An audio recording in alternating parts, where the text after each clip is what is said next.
जय हिंद दोस्तों। मैं के यादव पटना एजुकेशन स्टडी में आप सभी का स्वागत करता हूं। दोस्तों, आज हम प्लेटफॉर्म की ओर से प्रकाशित संक्षिप्त रसायन शास्त्र का अध्ययन करेंगे, जो कि इसमें वन लाइनर क्वेश्चन दिया गया है। इसमें लगभग 500 प्लस क्वेश्चन दिए गए हैं। दोस्तों, यह वीडियो आपके लिए बहुत ही उपयोगी साबित होगा, चाहे आप किसी भी एग्ज़ाम की तैयारी करते हो, जैसे आप बिहार पुलिस, बिहार दरोगा, बिहार सचिवालय, बिहार एसएससी 10+2 या फिर बिहार टीचर या फिर अन्य रेलवे या एसएससी की तैयारी करते हैं। दोस्तों, यह आपके लिए केमिस्ट्री में गागर में सागर की तरह साबित होगा। चलिए दोस्तों, हम स्टार्ट करते हैं। हमारा पहला क्वेश्चन है, परमाणु नाभिक के अवयव हैं। परमाणु नाभिक अवयव में क्या पाए जाते हैं? तो प्रोटॉन और न्यूट्रॉन। हमारा अगला क्वेश्चन है, आणविक संरचना के बारे में सही कथन है। प्रोटॉन तथा न्यूट्रॉन न्यूक्लियस में होते हैं तथा इलेक्ट्रॉन न्यूक्लियस के इर्द गिर्द चक्कर लगाते हैं। अगला है, एक परमाणु के केंद्र का धनावेशित हिस्सा कहलाता है नाभिक। इलेक्ट्रॉन, प्रोटॉन, न्यूट्रॉन तथा फोटॉन में से वह जो अणु एटम का भाग नहीं है, तो कौन सा है? फोटॉन। खनिज, यौगिक, खनिज मिश्रण तथा प्राकृतिक तत्व में से एक ही प्रकार का परमाणु मिलता है प्राकृतिक तत्व में। नेक्स्ट, परमाणु नाभिक खोजा था। परमाणु नाभिक किसने खोजा था? तो रदरफोर्ड ने। नेक्स्ट, एटम में न्यूट्रॉन की खोज किसने की थी? चैडविक ने। नेक्स्ट, न्यूट्रॉन, प्रोटॉन, न्यूट्रॉन तथा इलेक्ट्रॉन में एक से अधिक परमाणु कण नहीं हैं। न्यूट्रॉन, प्रोटॉन, न्यूट्रॉन तथा इलेक्ट्रॉन में एक अणु परमाणु कण नहीं है। न्यूट्रॉन, एक अणु परमाणु में न्यूट्रॉन नहीं पाया जाता। इसमें न्यूट्रॉन, प्रोटॉन और इलेक्ट्रॉन पाया जाता है, लेकिन न्यूट्रॉन नहीं पाया जाता है। हमारा नेक्स्ट क्वेश्चन है, electron, positron, proton, neutron, photon, electron तथा न्यूट्रॉन न्यूट्रॉनों में से एक कण प्रतिकण युग्म है। आपको प्रतिकण यानी कि अपोजिट कण को चुनना है। इसमें से इलेक्ट्रॉन और पॉजिट्रॉन एक दूसरे के विपरीत हैं। इलेक्ट्रॉन नेगेटिव है तो पॉजिट्रॉन पॉजिटिव है।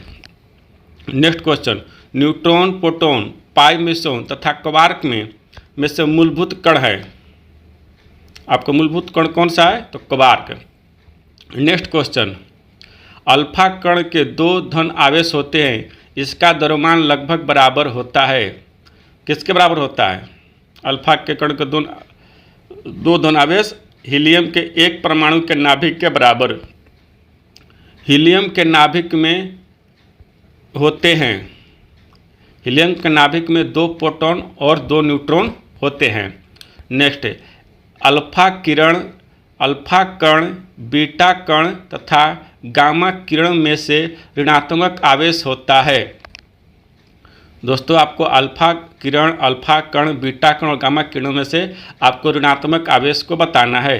तो बीटा कण में ऋणात्मक आवेश पाया जाता है। अल्फा कण इलेक्ट्रॉन, न्यूट्रॉन एवं प्रोटॉन में से आवेश रहित कण है। आपको अल्फा, इलेक्ट्रॉन और न्यूट्रॉन, प्रोटॉन में से आवेश रहित कण बताना है, जिसमें कोई आवेश नहीं पाया जाता है। तो आप सब जानते हैं न्यूट्रॉन में कोई आवेश नहीं पाया जाता है। अगला क्वेश्चन है, परमाणु में कक्षों को भरने का क्रम नियंत्रित होता है। यानी परमाणु में कक्षों को भरने का क्रम किस सिद्धांत द्वारा नियंत्रित किया जाता है? तो इसका सही जवाब होगा अफ-बाउ सिद्धांत द्वारा। अफ-बाउ सिद्धांत द्वारा। नेक्स्ट क्वेश्चन, रासायनिक तत्व के अणु के संदर्भ में चुंबकीय क्वांटम संख्या का संबंध किससे है? रासायनिक तत्व के अणु के संदर्भ में चुंबकीय क्वांटम संख्या का संबंध अभिविन्यास से है।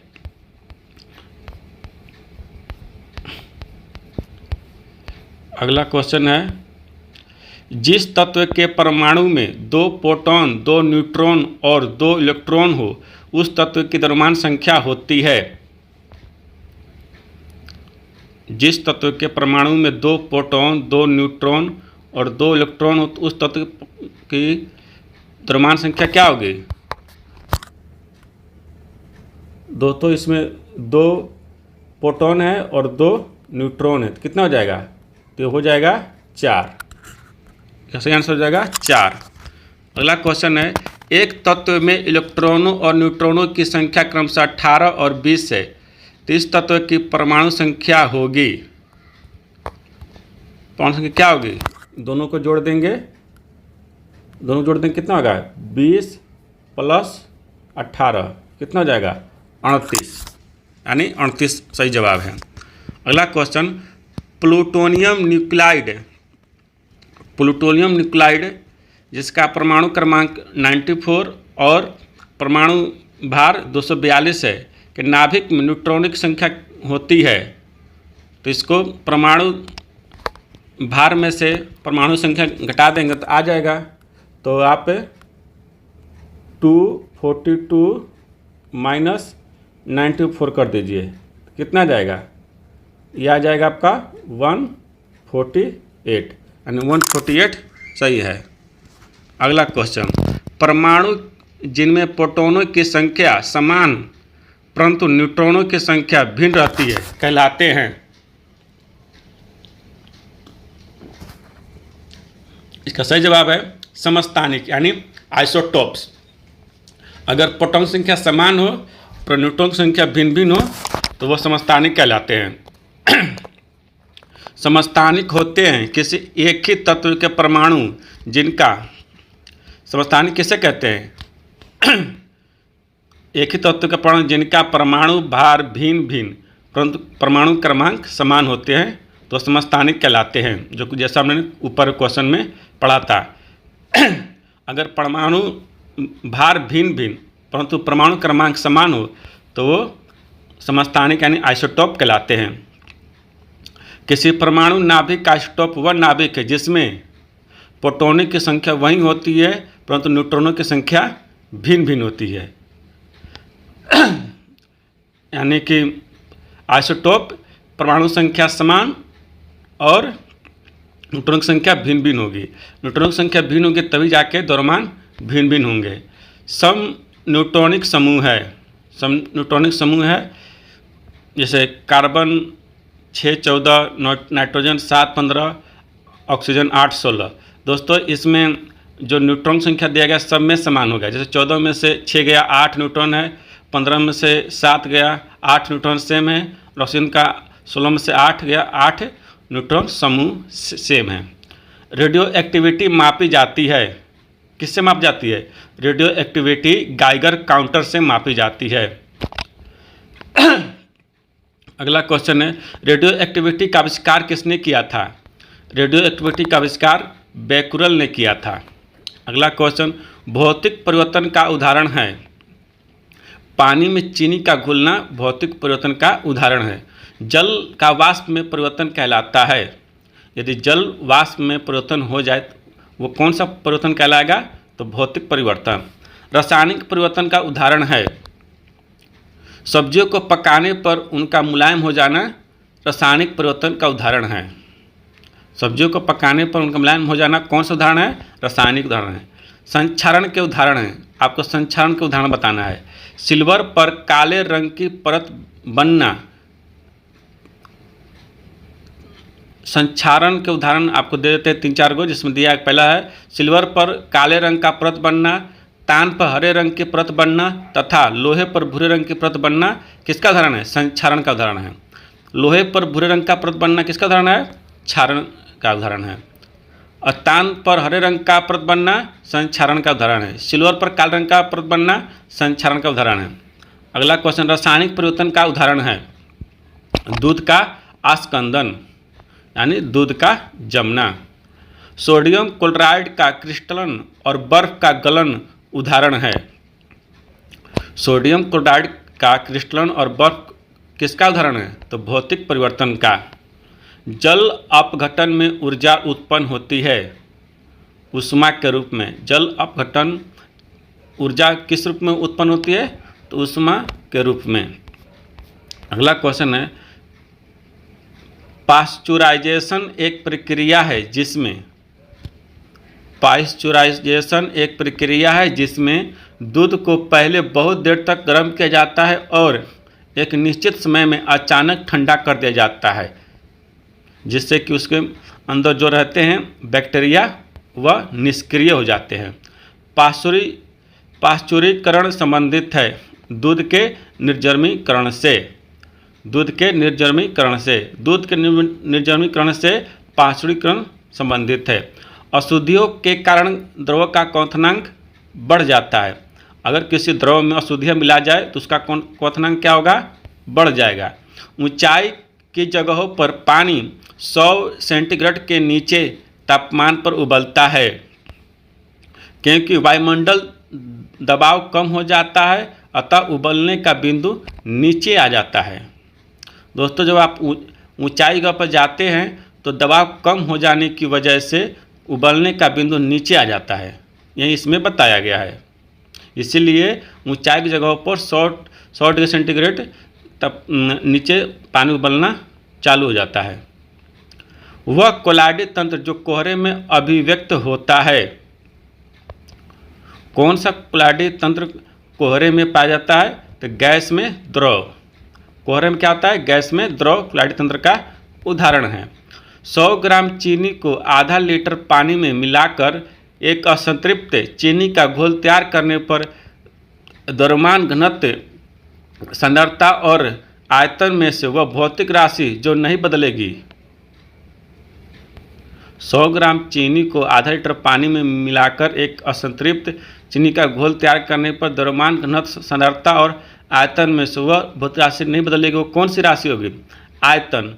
दोस्तों, आप आधा लीटर पानी में 100 ग्राम चीनी मिलाते हैं तो उसके द्रव्यमान बढ़ जाएगा, घनत्व भी बढ़ जाएगा, सांद्रता कम हो जाएगी और आयतन लेकिन जस का तस रहेगा, क्योंकि आयतन 100 ग्राम चीनी में ऑटोमेटिक घुल जाएगा तो आयतन जस का तस रहेगा। क्रोमेटोग्राफी की तकनीक का प्रयोग होता है। क्रोमेटोग्राफी तकनीक का प्रयोग किस में होता है? एक मिश्रण से पदार्थों को अलग करने में। एक मिश्रण से पदार्थों को अलग करने में क्रोमेटोग्राफी तकनीक का प्रयोग किया जाता है। ठोस कपूर से कपूर वाष्प बनाने की प्रक्रिया को कहते हैं ऊर्ध्वपातन। ठोस कपूर से कपूर वाष्प बनाने की प्रक्रिया को कहते हैं ऊर्ध्वपातन।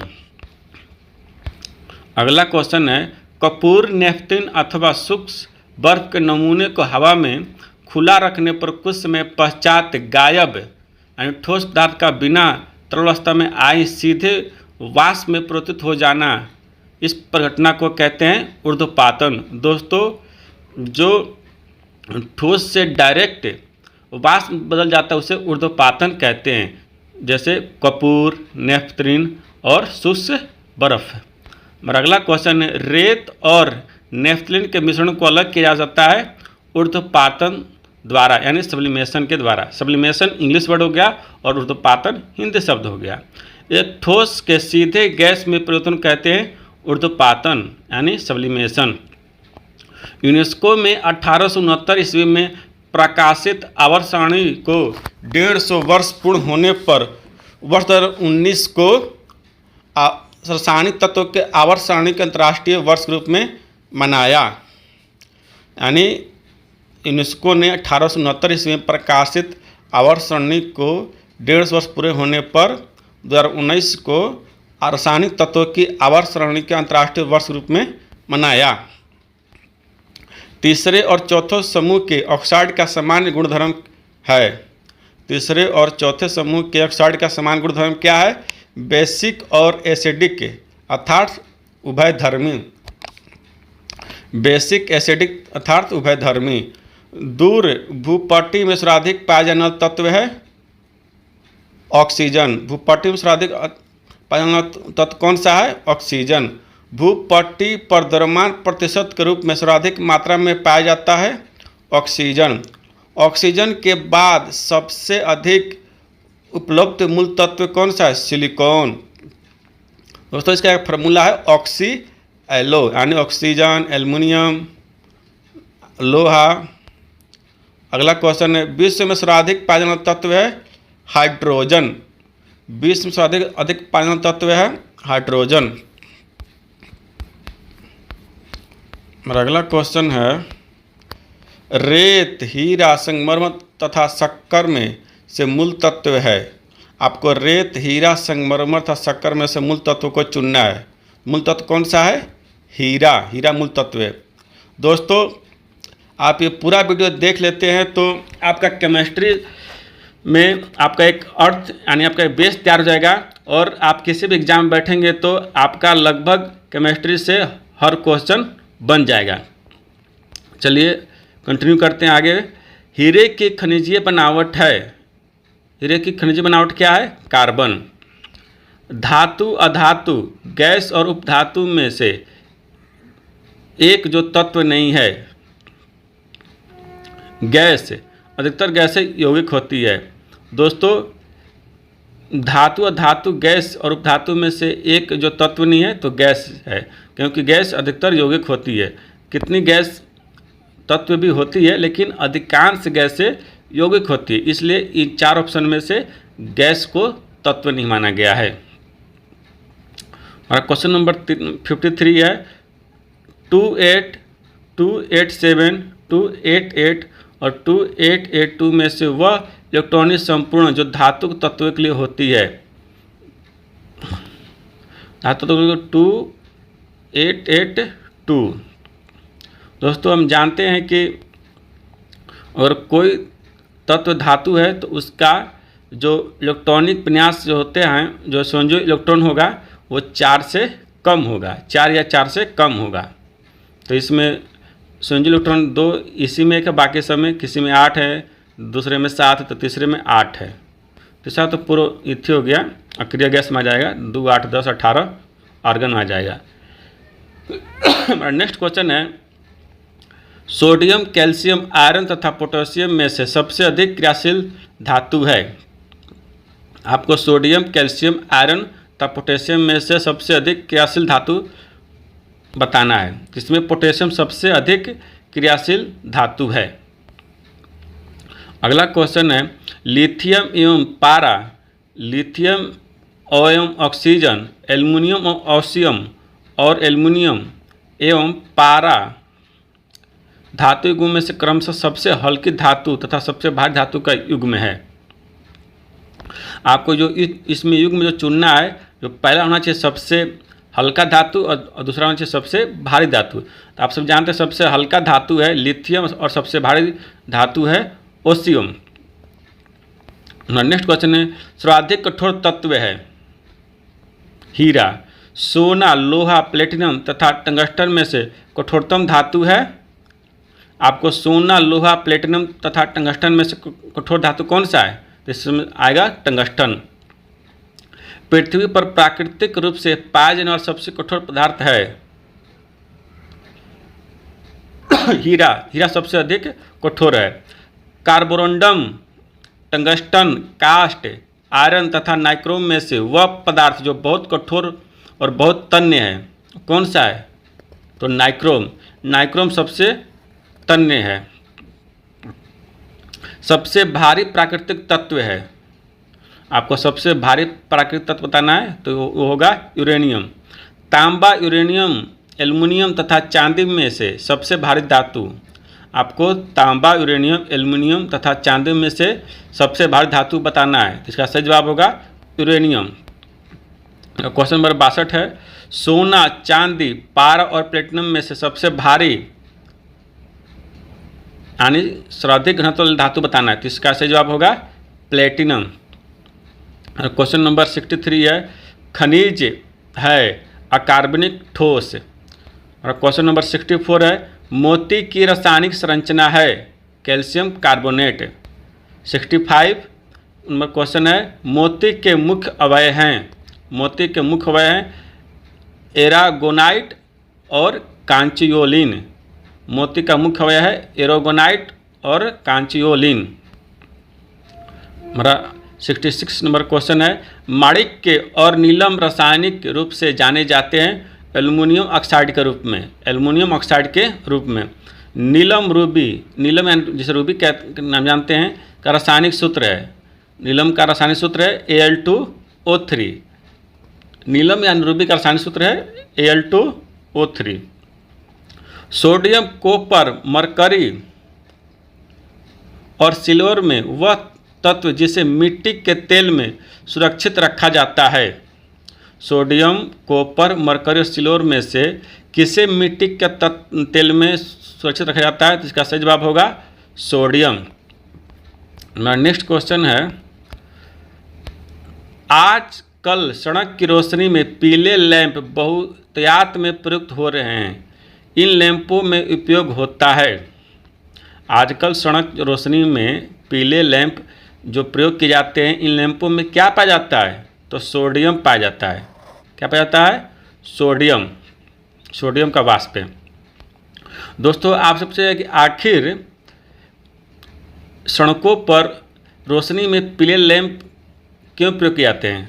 दोस्तों आप सभी जानते हैं कि सर्दी के मौसम में कुहासा गिर जाता है तो उसमें पीला कलर ज़्यादा प्रभावी होता है, इसलिए सड़कों पर पीले लैंप रोशनी वाले प्रयोग किए जाते हैं। क्वेश्चन नंबर 70 है यानी 70, सोडियम वाष्प लैंप प्राय सड़क प्रकाश के लिए प्रयुक्त होते हैं। सोडियम वाष्प लैंप प्राय सड़क प्रकाश के लिए प्रयुक्त होते हैं। तो क्वेश्चन दोस्तों आ ही गया जो आपको बताया था पिछले क्वेश्चन में। तो क्योंकि इनका एक प्रकाश एक वर्णी है और पानी की बूंदों से गुजरने पर विभक्त नहीं होता है, यानी कि ज़्यादा दूर तक दिखता है नहीं, प्रभावी होता है। तो पानी की बूंदों से यानी कि कुहासा गिरेगा, कुहासा में ही ना इतनी पानी की बूंदें रहेगी, ऐसे तो कोई दिक्कत नहीं है। जब सर्दी का मौसम आता है या फिर बारिश गिरती है तो उसमें पीला रंग ज़्यादा प्रभावी होता है, इसलिए सोडियम वाष्प लैंप पर पीले रंग का प्रयोग किया जाता है। अगला क्वेश्चन 71 है, प्रतिदीपित नली में सर्वाधिक समानता प्रयोग में होने वाली वस्तु है पारावाष्प तथा आर्गन। प्रतिदीपित नली में सर्वाधिक समानता प्रयोग होने वाली वस्तु है पारावाष्प तथा आर्गन। क्वेश्चन नंबर 72 है, एल्युमिनियम, सोना, क्रोमियम तथा जस्ता में ही स्वतंत्र अवस्था में पाई जाती है सोना। आपको बताना था एल्युमिनियम, सोना, क्रोमियम तथा जस्ता में कौन सी स्वतंत्र अवस्था में पाई जाती है? तो सोना स्वतंत्र अवस्था में पाई जाती है। सोना को घोला जा सकता है, इसमें लिखा है सोने, यानी सोने या मतलब सोने वाला सोने नहीं, यानी सोना यानी गोल्ड को घोला जा सकता है अम्लराज में। शुद्ध सोना होता है 24 कैरेट का। अति मुलायम खनिज टाल के मुख्यतः होते हैं, अति मुलायम खनिज टाल के मुख्यतः होते हैं मैग्नीशियम सिलिकेट के। चूना पत्थर का रासायनिक नाम क्या है? आपको चूना पत्थर का रासायनिक नाम बताना है, तो उसका क्या नाम है? Calcium carbonate. कैल्शियम कार्बोनेट को ही चूना पत्थर कहा जाता है। क्वेश्चन नंबर 77 है, चीनी की मिट्टी कोरडम, जिप्सम तथा टैल्क में से वह जिसमें कैल्शियम विद्यमान है जिप्सम में। चीनी मिट्टी कोरडम, जिप्सम तथा टैल्क में से वह जिसमें कैल्शियम विद्यमान है, कैल्शियम किस में है? तो जिप्सम में कैल्शियम है। प्लास्टर ऑफ पेरिस का रासायनिक रूप है, यानी प्लास्टर ऑफ पेरिस का रासायनिक नाम क्या है? Calcium sulphate. Plaster of Paris का फार्मूला क्या है, यानी सूत्र क्या है? प्लास्टर ऑफ पेरिस का सूत्र है CaS4 half H2O, CaSO4 half H2O। दोस्तों प्लास्टर ऑफ पेरिस होता क्या है? प्लास्टर ऑफ पेरिस आप जो देखते हैं कि किसी का हाथ पैर टूट जाता है, जो प्लास्टर करते हैं उसे प्लास्टर ऑफ पेरिस कहा जाता है। अगला क्वेश्चन है 80 नंबर, डॉक्टर, कलाकार एवं मूर्तिकार कैल्शियम सल्फेट का उपयोग करते हैं जिसका लोकप्रिय नाम है प्लास्टर ऑफ पेरिस। डॉक्टर क्या करता है? हड्डी वड्डी टूट जाएगा तो लगाएगा, उस प्लास्टर पे करते हैं। और कलाकार मूर्ति क्या करता है? जो मूर्ति बनाता है किसी भी भगवान या किसी भी चीज़ का, तो प्लास्टर ऑफ पेरिस का ही प्रयोग करता है क्योंकि यह ठोस हो जाता है। प्लास्टर ऑफ पेरिस बना होता है किसका? प्लास्टर ऑफ पेरिस बना होता है जिप्सम का।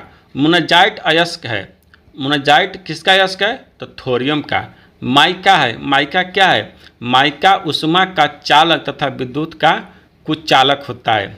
दोस्तों जो माइका होता है उष्मा का चालक और विद्युत का कुचालक होता है। जैसे हम लोग कपड़ा जो आयरन करते हैं, इस्त्री होता है, तो उसमें आप देखते होंगे कि वो नीचे गर्म तो होता है लेकिन आपको करंट नहीं मारता है। उसके अंदर क्या होता है? उसके अंदर जो माइका होता है उसमें करंट तो प्रवाहित होता है, वो करंट से जो हीट होता है वो आगे बढ़ता है लेकिन करंट नहीं बढ़ता है, तो वो माइका इसी में काम आता है। इसी में होता है कि माइका ऊष्मा का चालक है तथा विद्युत का कुचालक है। अगला क्वेश्चन है, लोहा और इस्पात, खिलौने, ग्लास और कुम्हारी तथा विद्युत में से वह उद्योग जिसमें अबरख कच्चे माल के रूप में प्रयुक्त होता है।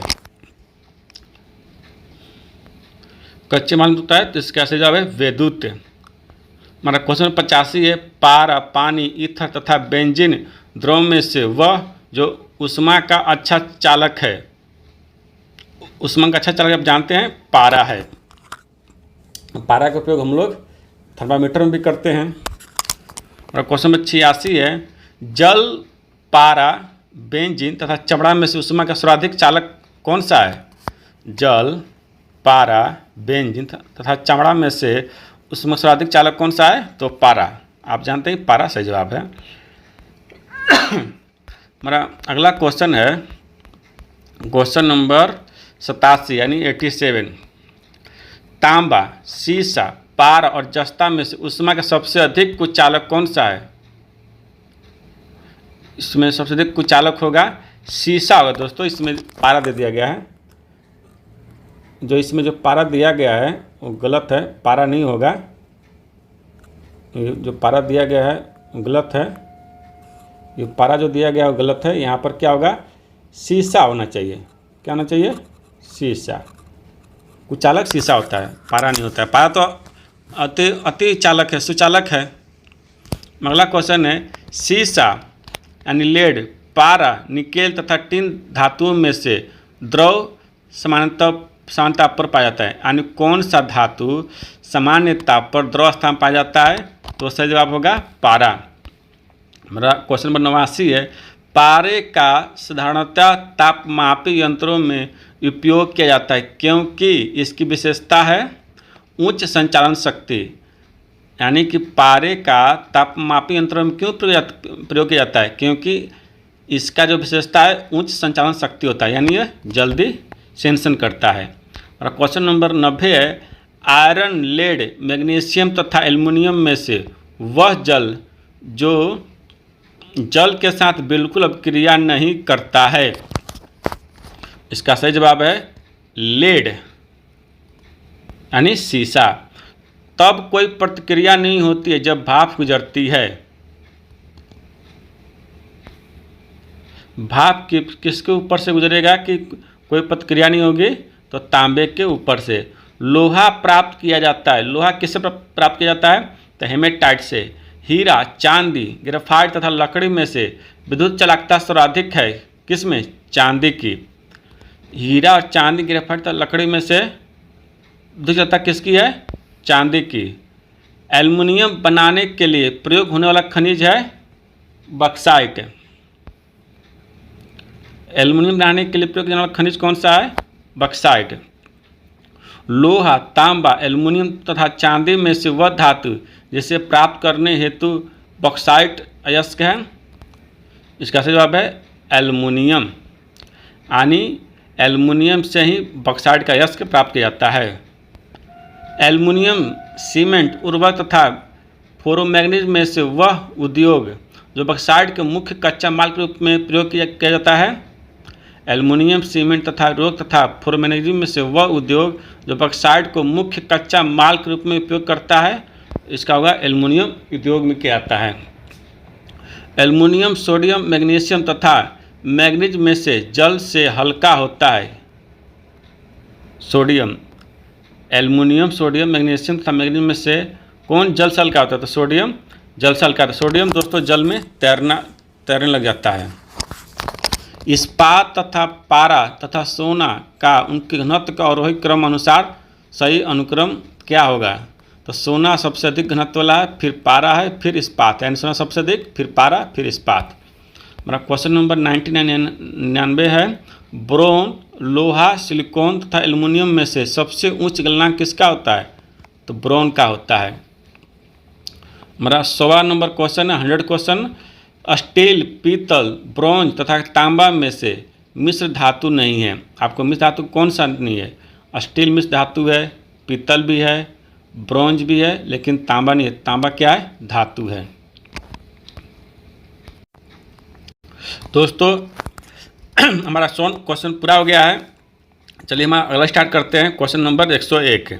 जस्तेदार लोहे की चादर जंग से बच रहती है क्योंकि उनमें विद्यमान होता है। जस्तेदार लोहे की चादरें जंग से बची रहती है क्योंकि उनमें विद्यमान होता है यसद की परत, यानी जस्ता की परत। एंड दोस्तों जो लोहा का चादर पर, यदि लोहे की चादर पर यदि आप जस्ते की लेप चढ़ा देते हैं तो उसमें जंग नहीं पकड़ता है। और क्वेश्चन नंबर 102 है, गैल्वेनीकृत लोहे पर लेप होता है जस्ते का। लोह धातु के क्षय कण में आवश्यक है ऑक्सीजन तथा नमी। लोह धातु के क्षय कण में आवश्यक है ऑक्सीजन तथा नमी। और अगला क्वेश्चन है क्वेश्चन नंबर 104। दोस्तों हम क्वेश्चन नंबर नहीं बता रहे हैं क्योंकि बार बार क्वेश्चन बोलना पॉसिबल नहीं है। आप मिलाते रहिएगा क्वेश्चन में कौन सा पढ़ रहे हैं। तो क्वेश्चन नंबर 104 है, एल्युमिनियम पृष्ठ प्राय एनोडीकृत होते हैं, इसका अर्थ है उस पर एल्युमिनियम ऑक्साइड की परत का निक्षेपण होना। क्वेश्चन नंबर 105 है, वह धातु जिसमें बनाई मिश्र धातु को हवाई जहाज तथा रेल के डिब्बों में पुर्जों के काम में लिया जाता है। एल्युमिनियम को मिश्र धातु के रूप में जो हवाई जहाज तथा रेल के डिब्बे में प्रयोग किया जाता है। पारद धातु का मिश्रण पारद युक्त मिश्र धातु होती है। क्वेश्चन 107 है, जस्ता तांबा मैग्नीशियम तथा लोहा धातुओं में से अमलगम नहीं बनाती है। कौन धातु अमलगम नहीं बनाती है? तो लोहा। जस्ता तांबा टीन, पारा जस्ता तथा सीसा जस्ता मिश्र धातुओं में से अमलगम कहते हैं। किससे अमलगम कहते हैं? पारा और जस्ता के अमलगम कहते हैं, यानी पारा और जस्ता को अमलगम कहते हैं। जो इसमें दिया गया है पारा और जस्ता को अमलगम कहते हैं। हमारा नेक्स्ट क्वेश्चन है, टांका एक मिश्र धातु है। टांका किसका मिश्र धातु है? टीन और शीशे का। कांसा मिश्रित है। कांसा मिश्र धातु है। किसका मिश्र धातु है? तो कांसा तांबा और टीन की मिश्र धातु है। जर्मन सिल्वर में चांदी का प्रतिशत होता है 0%। दोस्तों इसमें जरूर इसमें सिल्वर कहा गया, लेकिन इसमें चांदी 0 होता है। इसमें चांदी होता है नहीं तो 0% हो जाएगा। क्वेश्चन नंबर 112 है, तांबा, एल्युमिनियम, जस्ता तथा निकेल में से वह तत्व जो जर्मन सिल्वर में उपस्थित नहीं होता है। इसका सही जवाब है एल्युमिनियम। तांबे के मिश्र धातुओं का जोड़ा है। तांबे के मिश्र धातु किससे बना है? पीतल तथा कांसा। पीतल तथा कांसा। पीतल, कांसा, जर्मन सिल्वर तथा गन मेटल में से तांबे की मात्रा अधिकतम है।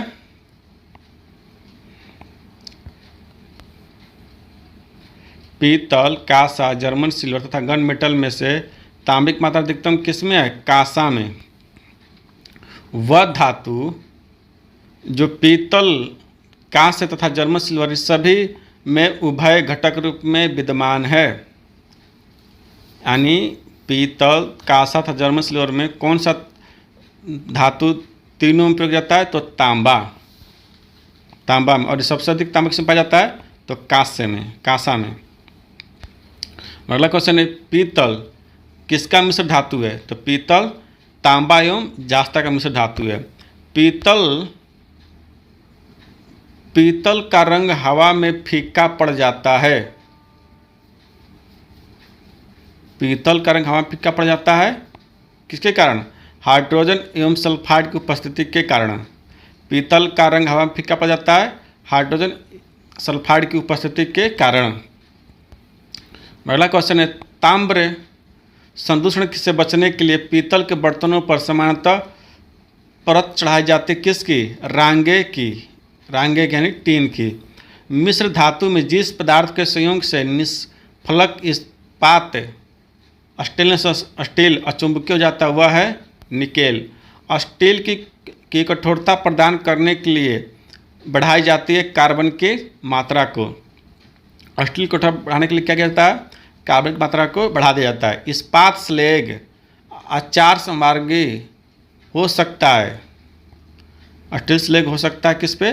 आधार सड़क के निर्माण, कृषि मृदा के सुधार और सीमेंट के उत्पादन के लिए। और क्वेश्चन नंबर 122 है, वह तत्व जो लोहे के साथ मिश्रित होने पर इस्पात बनता है, जो उच्च ताप का प्रतिरोध कर सकता है तथा जिसमें उच्च कठोरता तथा अपघर्षण प्रतिरोधकता होती है, क्या कहलाती है? क्रोमियम। अगला क्वेश्चन 123 नंबर, जंग रहित लोहा बनाने में प्रयुक्त होने वाली महत्वपूर्ण धातु कौन सी है? तो क्रोमियम है। कौन सी है? क्रोमियम।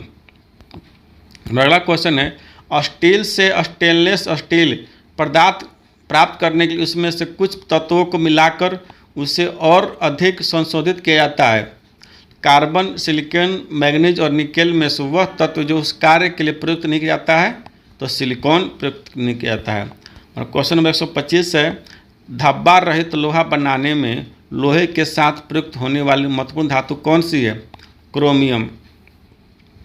स्टेनलेस स्टील मिश्र धातु है, स्टेनलेस स्टील मिश्र धातु है लोहा, क्रोमियम, मैग्नीज एवं कार्बन की। स्टेनलेस स्टील धातु है लोहा, क्रोमियम, मैग्नीज एवं कार्बन से को मिलाकर स्टेनलेस स्टील धातु बनता है। क्रोमियम, निकेल, तांबा तथा टीन तथा जिंक में से वह स्टेनलेस स्टील बनाने के लिए लोहे मिलाया जाता है क्रोमियम तथा निकेल को। स्टील में होता है 0.1 से लेके 2% तक कार्बन होता है। जंग लगने पर लोहे का भार। क्वेश्चन नंबर 129 है, जंग लगने पर लोहे का भार बढ़ता है। 130, हाइड्रोजन, कार्बन, नाइट्रोजन तथा ऑक्सीजन तत्वों में से सर्वाधिक यौगिक निर्माण कौन करता है? तो कार्बन करता है। हीरा, ग्रेफाइट तथा कोयला में से कार्बन है, तो सभी में कार्बन पाया जाता है। हीरा, ग्रेफाइट और कोयला सभी में कार्बन पाया जाता है। केवलार, लेक्सान, ग्रेफिन तथा स्पाइडर सिल्क में से केवल कार्बन से बना हुआ है। इसमें कौन केवल कार्बन से बना है? तो ग्रेफिन केवल कार्बन से बना है। ग्रेफिन होता है, ग्रेफिन कार्बन का नैनो प्रतिरूप है। ग्रेफिन क्या है? ग्रेफिन कार्बन का नैनो प्रतिरूप है। अगला क्वेश्चन 134, हीरा, ग्रेफाइट, ऑक्सो कार्बन्स तथा फ्लोरिन्स में से कार्बन का अपरूप नहीं है। दोस्तों, आपको इसमें से कार्बन का अपरूप जो अपरूप नहीं उसको छांटना है, जिसमें ऑक्सो कार्बन्स कार्बन का अपरूप नहीं है। बाकी हीरा, ग्रेफाइट और फ्लोरिन्स कार्बन के 3 अपरूप है।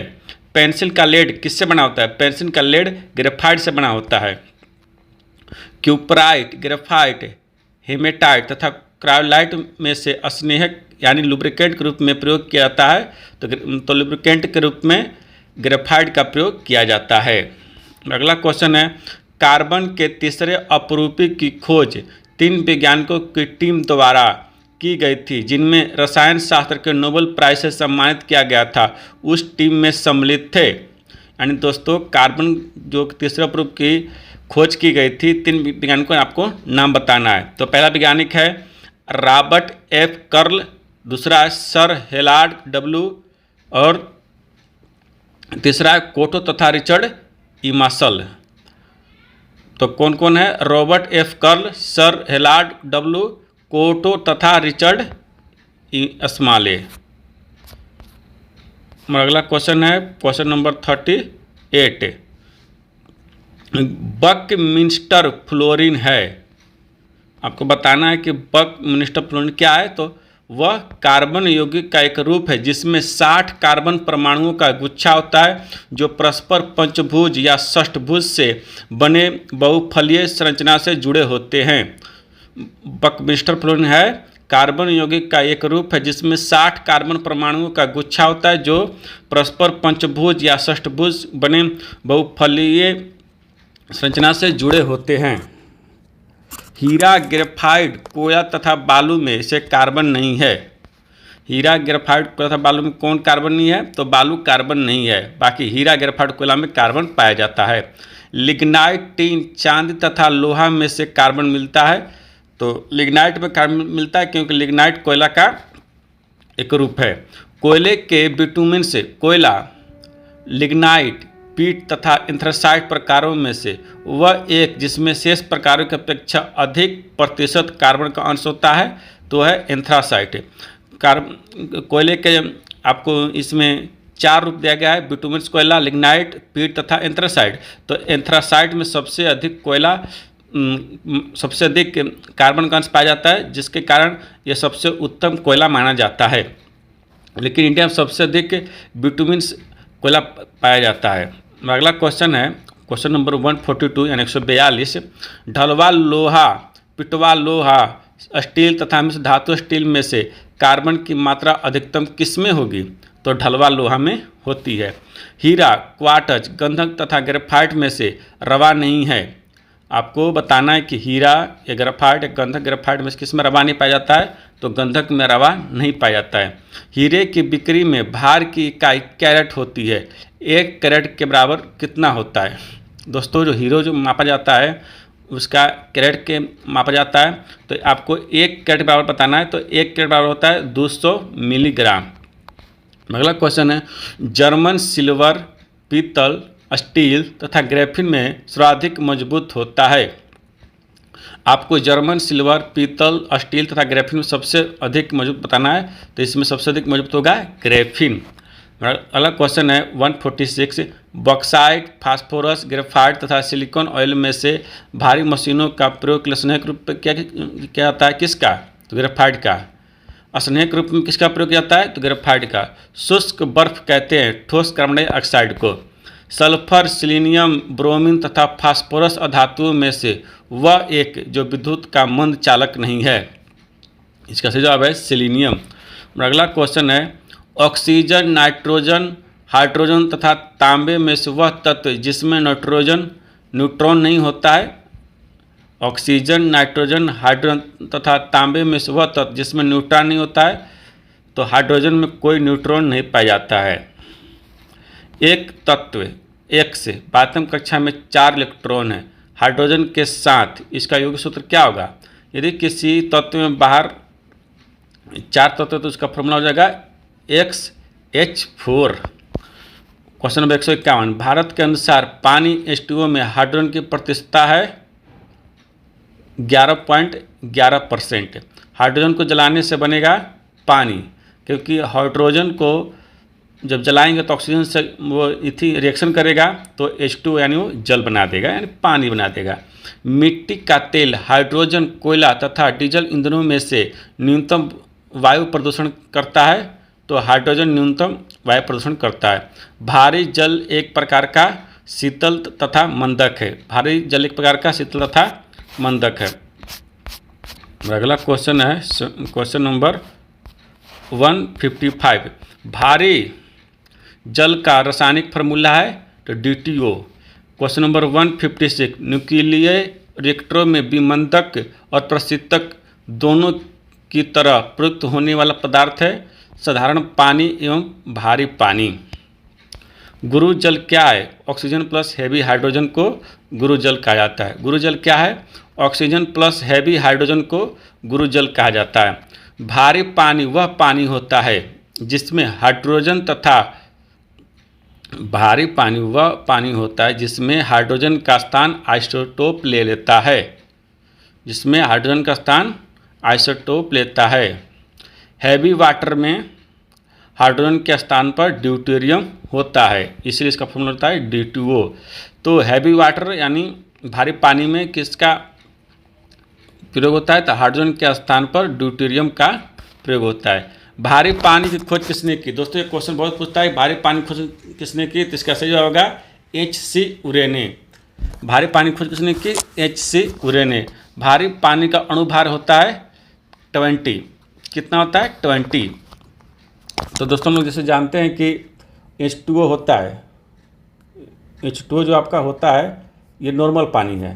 तो इसमें ऑक्सीजन का 16 और हाइड्रोजन का 18 हो गया। लेकिन DTO भारी जल का फॉर्मूला है, तो इसका कितना हो जाएगा? ऑक्सीजन का 16 और DTO का 4, कितना हो जाएगा?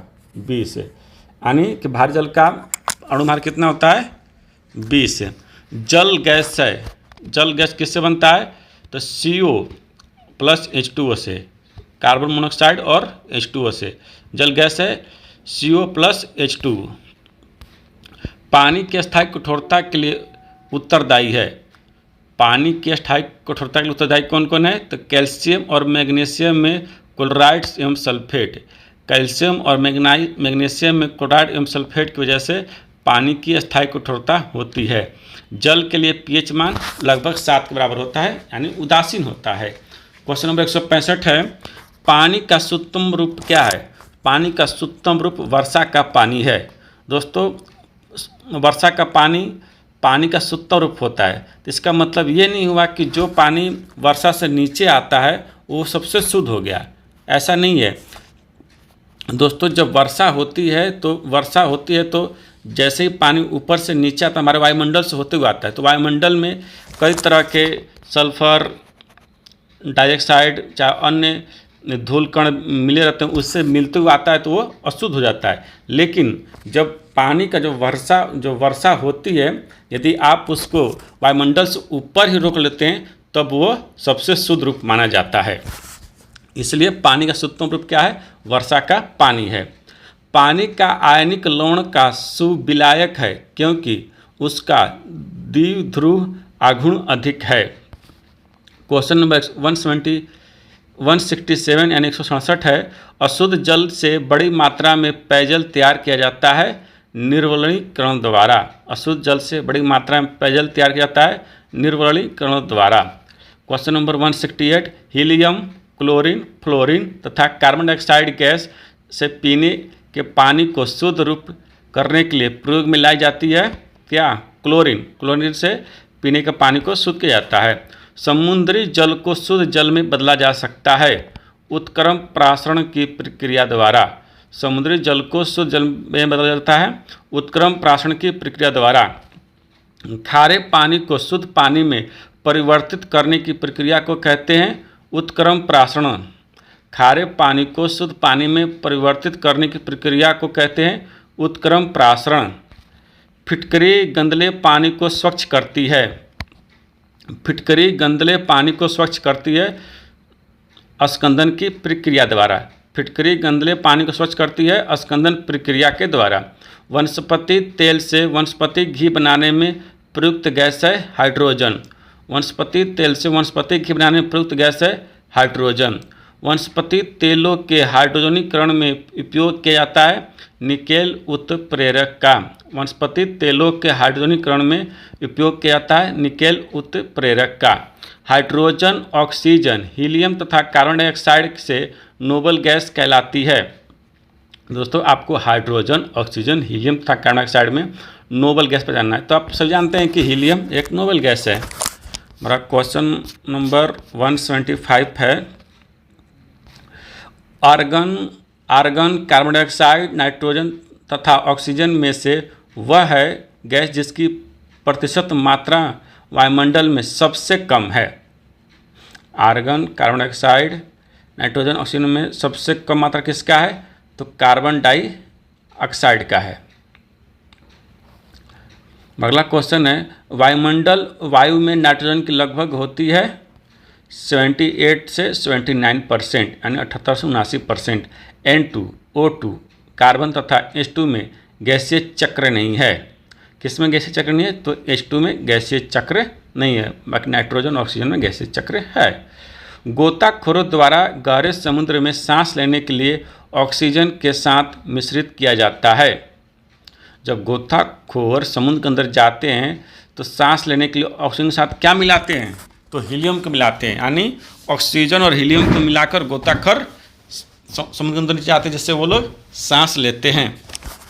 अगला क्वेश्चन है, सल्फर हेक्साफ्लोराइड अणु का आकार है, यानी सल्फर हेक्साफ्लोराइड अणु का आकार कैसा होता है? तो अष्टफलीय होता है। कार्बन, नाइट्रोजन, अमोनिया और आयोडीन में से जल में आसानी से घुलनशील है। किसमें घुलनशील है? तो अमोनिया। हास्य गैस, लाफिंग गैस के रूप में प्रयुक्त होता है, कौन सा है? Nitrous oxide. Nitrous oxide laughing gas में प्रयोग किया जाता है। डॉक्टरों द्वारा एंथीसिया के रूप में प्रयोग होने वाली हास्य गैस है नाइट्रस ऑक्साइड। डॉक्टर द्वारा एंथीसिया के रूप में जो प्रयोग किया जाता है हास्य गैस, तो नाइट्रस ऑक्साइड होता है, यानी N2O। Argon, neon, xenon nitrous oxide में से वह जिसे स्ट्रेंजर गैस के भी कहते हैं। स्ट्रेंजर गैस किसे कहते हैं? तो जिनोन को स्ट्रेंजर गैस कहते हैं। अगला क्वेश्चन है, नाइट्रोजन मुक्ति से होता है। नाइट्रोजन मुक्ति से क्या होता है? तो स्थल मंडलीय एवं वायुमंडलीय नाइट्रोजन की मात्रा अप्रभावित होती है। स्थल मंडलीय एवं वायुमंडलीय नाइट्रोजन की मात्रा अप्रभावित होती है। वायुयानों के टायरों में भरने में प्रयोग किया जाता है।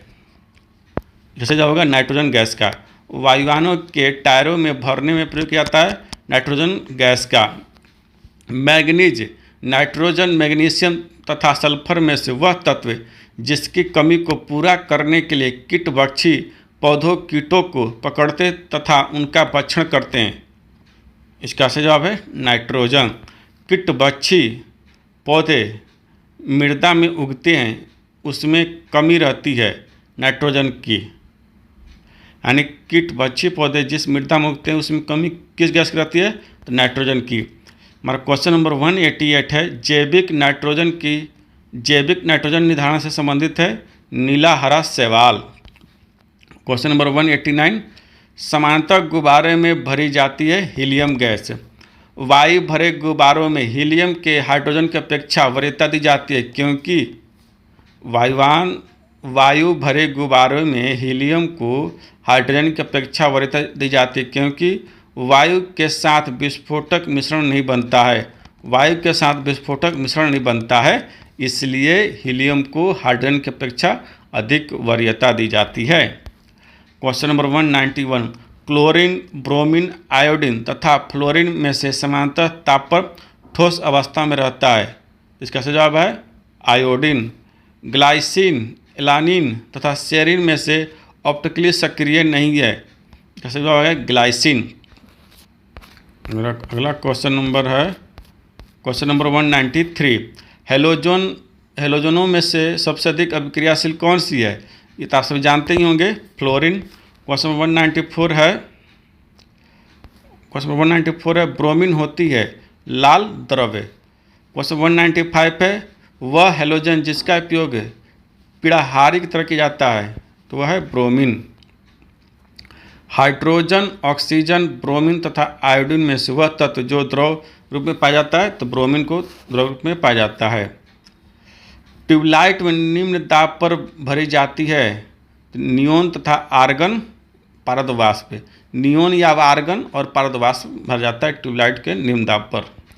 ट्यूबलाइट क्वेश्चन नंबर 198 है, ट्यूबलाइट में भरी होती है कम दाब पर आर्गन गैस एवं कम दाब पर पारे की वाष्प।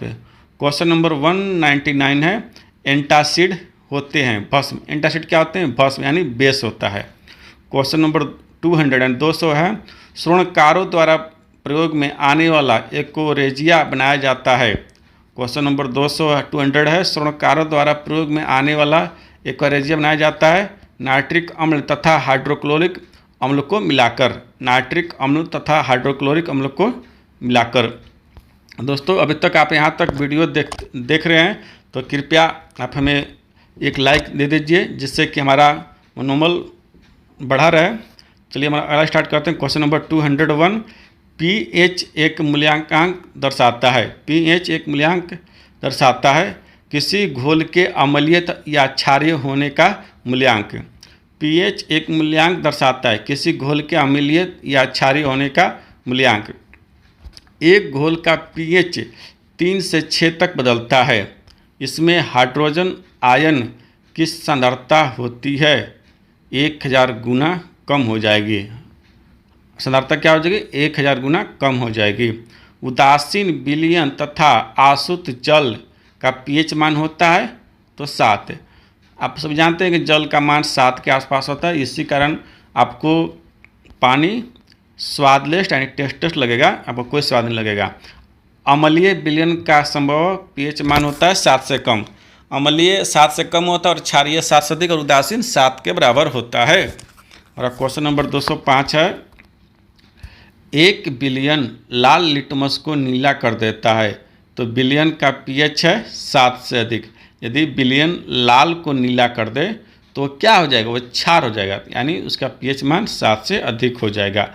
रसायन उद्योग में वह तेजाब जो मूल रासायनिक माना जाता है, रसायन उद्योग में वह तेजाब जो मूल रासायनिक माना जाता है तो कौन है, H2SO4। इसका नाम क्या है, सल्फ्यूरिक अम्ल, H2SO4 सल्फ्यूरिक अम्ल। और क्वेश्चन नंबर 207 है, कॉपर सल्फेट का जलीय घोल अम्लीय होता है क्योंकि इसका लवण का जल अपघटन होता है। कॉपर सल्फेट का जलीय घोल अम्लीय होता है क्योंकि इस लवण का जल अपघटन होता है। क्वेश्चन नंबर 208 है, आयोडीकृत लवण में रहता है potassium iodide. AlCl3, BF3, NH3, FeCl3 में से लुईस अम्ल नहीं है तो NH3 लुईस अम्ल नहीं है। क्वेश्चन नंबर 210 है, जल में कार्बन डाइऑक्साइड प्रवाहित करने पर बना सोडा वाटर है अम्लीय प्रकृति का। क्वेश्चन नंबर 211 है, चूने का पानी दूधिया हो जाता है CO2 के द्वारा, यानी कार्बन डाइऑक्साइड के द्वारा। चूने का पानी दूधिया हो जाता है CO2 के द्वारा। और क्वेश्चन नंबर 212 है, वह अम्ल जिसमें ऑक्सीजन नहीं है हाइड्रोजन अम्ल, नमक का अम्ल। अगला क्वेश्चन है, केरोसिन, कांच, मिट्टी और सीमेंट में से ऑक्सीजन अनुपस्थित होता है। किसमें ऑक्सीजन नहीं होता है, तो केरोसिन में ऑक्सीजन नहीं होता है, बाकी कांच में, मिट्टी और सीमेंट में ऑक्सीजन उपस्थित होता है। क्वेश्चन नंबर 214, नीला थोथा रासायनिक रूप है कॉपर सल्फेट। कॉपर सल्फेट का नीला थोथा कहते हैं। नीला थोथा का रासायनिक नाम क्या है, कॉपर सल्फेट। पानी की टंकी में फंगी को नष्ट करने के लिए इस्तेमाल किया जाने वाला रसायन है कॉपर सल्फेट। पानी की टंकी में फंगी को नष्ट करने के लिए इस्तेमाल किया जाने वाला रसायन क्या है, कॉपर सल्फेट। एक अज्ञात गैस में जल में शीघ्रता से घुल जाता है। गैस युक्त जलीय घोल में लाल लिटमस नीला हो जाता है। यह गैस हाइड्रोजन क्लोराइड के साथ सफ़ेद ध्रुव भी देती है। यह अज्ञात गैस है अमोनिया। क्या है, अमोनिया। अगला क्वेश्चन है, खाने का सोडा किसे कहते हैं, तो सोडियम बाइकार्बोनेट को खाने का सोडा कहते हैं। जब बाई हो जाए तो समझिए कि वो खाने सोडा यानी सोडियम बाइकार्बोनेट। बेकिंग सोडा का रासायनिक सूत्र है NaHCO3। बेकिंग सोडा है sodium hydrogen carbonate, sodium hydrogen carbonate. धोने का सोडा का रासायनिक नाम है Na2CO3, sodium carbonate. Calcium carbonate, sodium chloride, potassium chloride तथा मैग्नीशियम सल्फेट में से वह लवण जो सागर में सर्वाधिक पाया जाता है तो सोडियम क्लोराइड। अगला क्वेश्चन है, खाने का नमक NaCl बनता है मजबूत अम्ल तथा मजबूत क्षार से। मजबूत अम्ल और मजबूत क्षार से। ब्लीचिंग पाउडर में होता है कैल्शियम ऑक्सीक्लोराइड या कैल्शियम हाइपोक्लोराइड। ब्लीचिंग पाउडर में होता है या तो कैल्शियम ऑक्सीक्लोराइड होगा या फिर कैल्शियम हाइपोक्लोराइड होगा। और अगला क्वेश्चन है, जब इन लवणों को जल में डाला जाता है बुलबुले बनते हैं जिसका कारण है CO2 गैस, जिसका कारण है CO2 गैस। फोटोग्राफी प्लेट को विकसित करने में सोडियम थायोसल्फेट उपचायक की भांति उपयोग होता है। फोटोग्राफी प्लेट को विकसित करने में सोडियम थायोसल्फेट उपचायक की भांति उपयोग होता है। और क्वेश्चन नंबर अगला 226 है, Chrome red, sodium thiosulphate hydrogen peroxide तथा कैलोमेल पदार्थों में से वह पदार्थों को फोटोग्राफी में तथा एक एंटीक्लोर के रूप में प्रयुक्त होता है। इसका जवाब है सोडियम थायोसल्फेट। फोटोग्राफी में अस्थायीकरण हेतु प्रयुक्त होने वाला हाइपोविलियन जलीय विलयन है सोडियम थायोसल्फेट का। फोटोग्राफी में उपयोगी तत्व है सिल्वर ब्रोमाइड। फोटोग्राफी में उपयोगी तत्व है सिल्वर ब्रोमाइड। अगला क्वेश्चन है क्वेश्चन नंबर 229। फोटोग्राफी की प्लेट पर परत चढ़ाई जाती है सिल्वर ब्रोमाइड की। फोटोग्राफी की प्लेट पर परत चढ़ाई जाती है सिल्वर ब्रोमाइड की। अगला क्वेश्चन है, अल्कोहल पानी, शहद तथा गैसोलीन में सबसे अधिक श्यान है, यानी सबसे अधिक श्यान कौन सा है, तो शहद है। अनुकारित आदिम भूमि परिस्थितियों में प्रादुर्भाव का सही अनुक्रम है, अनुकूलित आदिम भूमि परिस्थितियों में प्रादुर्भाव का सही अनुक्रम है मीथेन होगा, फिर उसके बाद हाइड्रोजन साइनाइड, फिर नाइट्राइल, फिर एमिनो अम्ल। क्वेश्चन नंबर 232 है, सभी जैव यौगिक का अनिवार्य मूल तत्व है कार्बन। सभी जैव यौगिकों में सर्वाधिक आवश्यक मूल तत्व है कार्बन।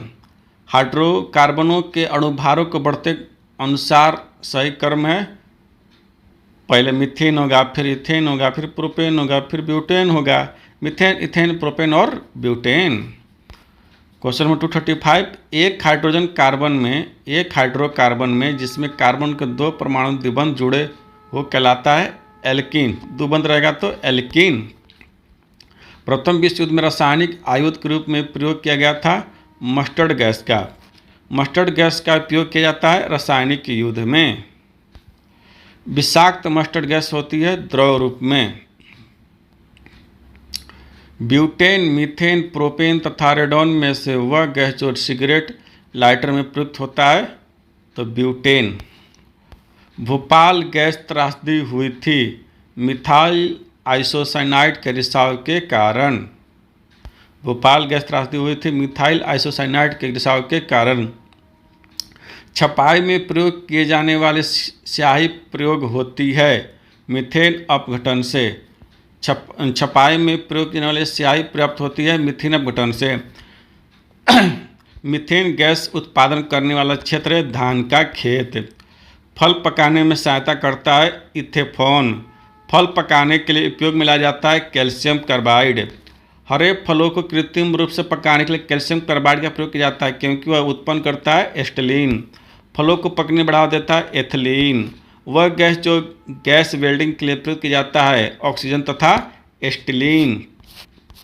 अगला क्वेश्चन है question number 248। Black gold, fluorine, Graafian तथा क्योलार का उनकी पहली बार प्रयोगशाला में संश्लेषण के कालक्रम अनुसार व्यवस्थित क्रम है। एंड दोस्तों, ब्लैक गोल्ड, फ्लोरीन, ग्रेफिन, क्योलार को प्रयोगशाला में जब बनाया गया था तो उसको कालक्रम के अनुसार, यानी कब कैसे बना था उसके अनुसार आपको दर्शाना है। तो क्योलार 1964 बना था, फ्लोरीन 1985 में, ग्रेफिन 2004 में और ब्लैक गोल्ड 2019 में। CO समूह का आबंध क्रम है, बॉन्ड ऑर्डर है 3। बेंजीन के लिए सत्य है, इसमें 12 सिग्मा एवं 3 पाई बंच होते हैं। बेंजीन में 12 सिग्मा एवं 3 पाई बंच होते हैं। एथिल अल्कोहल को पीने के अयोग्य बनाया जाता है मिथेनॉल और पिरीडिन को मिलाकर। एथिल अल्कोहल को पीने अयोग्य मतलब पीने लायक नहीं रहेगा, किस बनाया जाता है, मेथनॉल और पिरीडिन को मिलाकर। उन शराब त्रासदियों में जिनका परिणाम स्वरूप अंधता आदि होती है हानिकारक पदार्थ है मेथिल अल्कोहल। दोस्तों, कभी आप सुनते हैं कि शराब पीने से उसकी रोशनी चली गई, तो उसमें क्या मिला होता है, मेथिल अल्कोहल। वुड स्प्रिड भी कहा जाता है, मेथिल अल्कोहल को वुड स्प्रिड कहा जाता है। शक्कर के किण्वन से बनता है एथाइल अल्कोहल। शक्कर के किण्वन से बनता है एथाइल अल्कोहल। ग्लूकोज के एथिल अल्कोहल में जिस एंजाइम द्वारा बदल दिया जाता है वह है जाइमेज। ग्लूकोज के एथिल अल्कोहल में जिस एंजाइम द्वारा बदल जाता है वह है जाइमेज। शीरा अति उच्च में कच्चा माल है अल्कोहल के उत्पादन के लिए। जौ के अंकुरित बीजों के किण्वन से बनी शराब को कहते हैं बियर। जौ के अंकुरित बीजों के किण्वन से बनी शराब को कहते हैं बियर। पुलिस द्वारा नशे में गाड़ी चलाने वाले सांस की जांच के लिए फिल्टर पेपर में होता है, तो क्या होता है, पोटेशियम डाइक्रोमेट सल्फ्यूरिक अम्ल। दोस्तों, जो पुलिस गाड़ी चलाने नशे का जांच करता है तो उसके फिल्टर में क्या मिला होता है, तो उसके फिल्टर में रहता है पोटेशियम डाइक्रोमेट सल्फ्यूरिक अम्ल।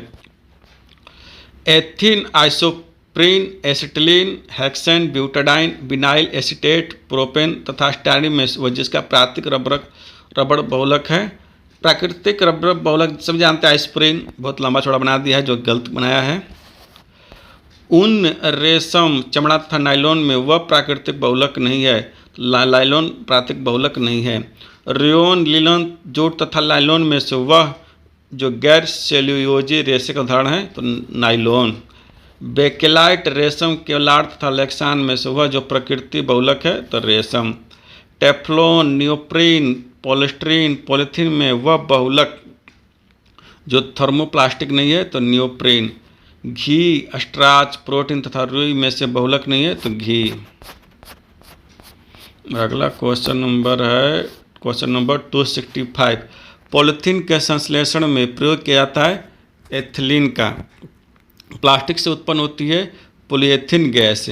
बुलेट प्रूफ वस्त्र बनाने में प्रयोग किया जाता है पॉलीएमाइड का। बुलेट प्रूफ पदार्थ बनाने में व्यापक रूप से प्रयोग होने वाला बहुलक है पॉलीएमाइड।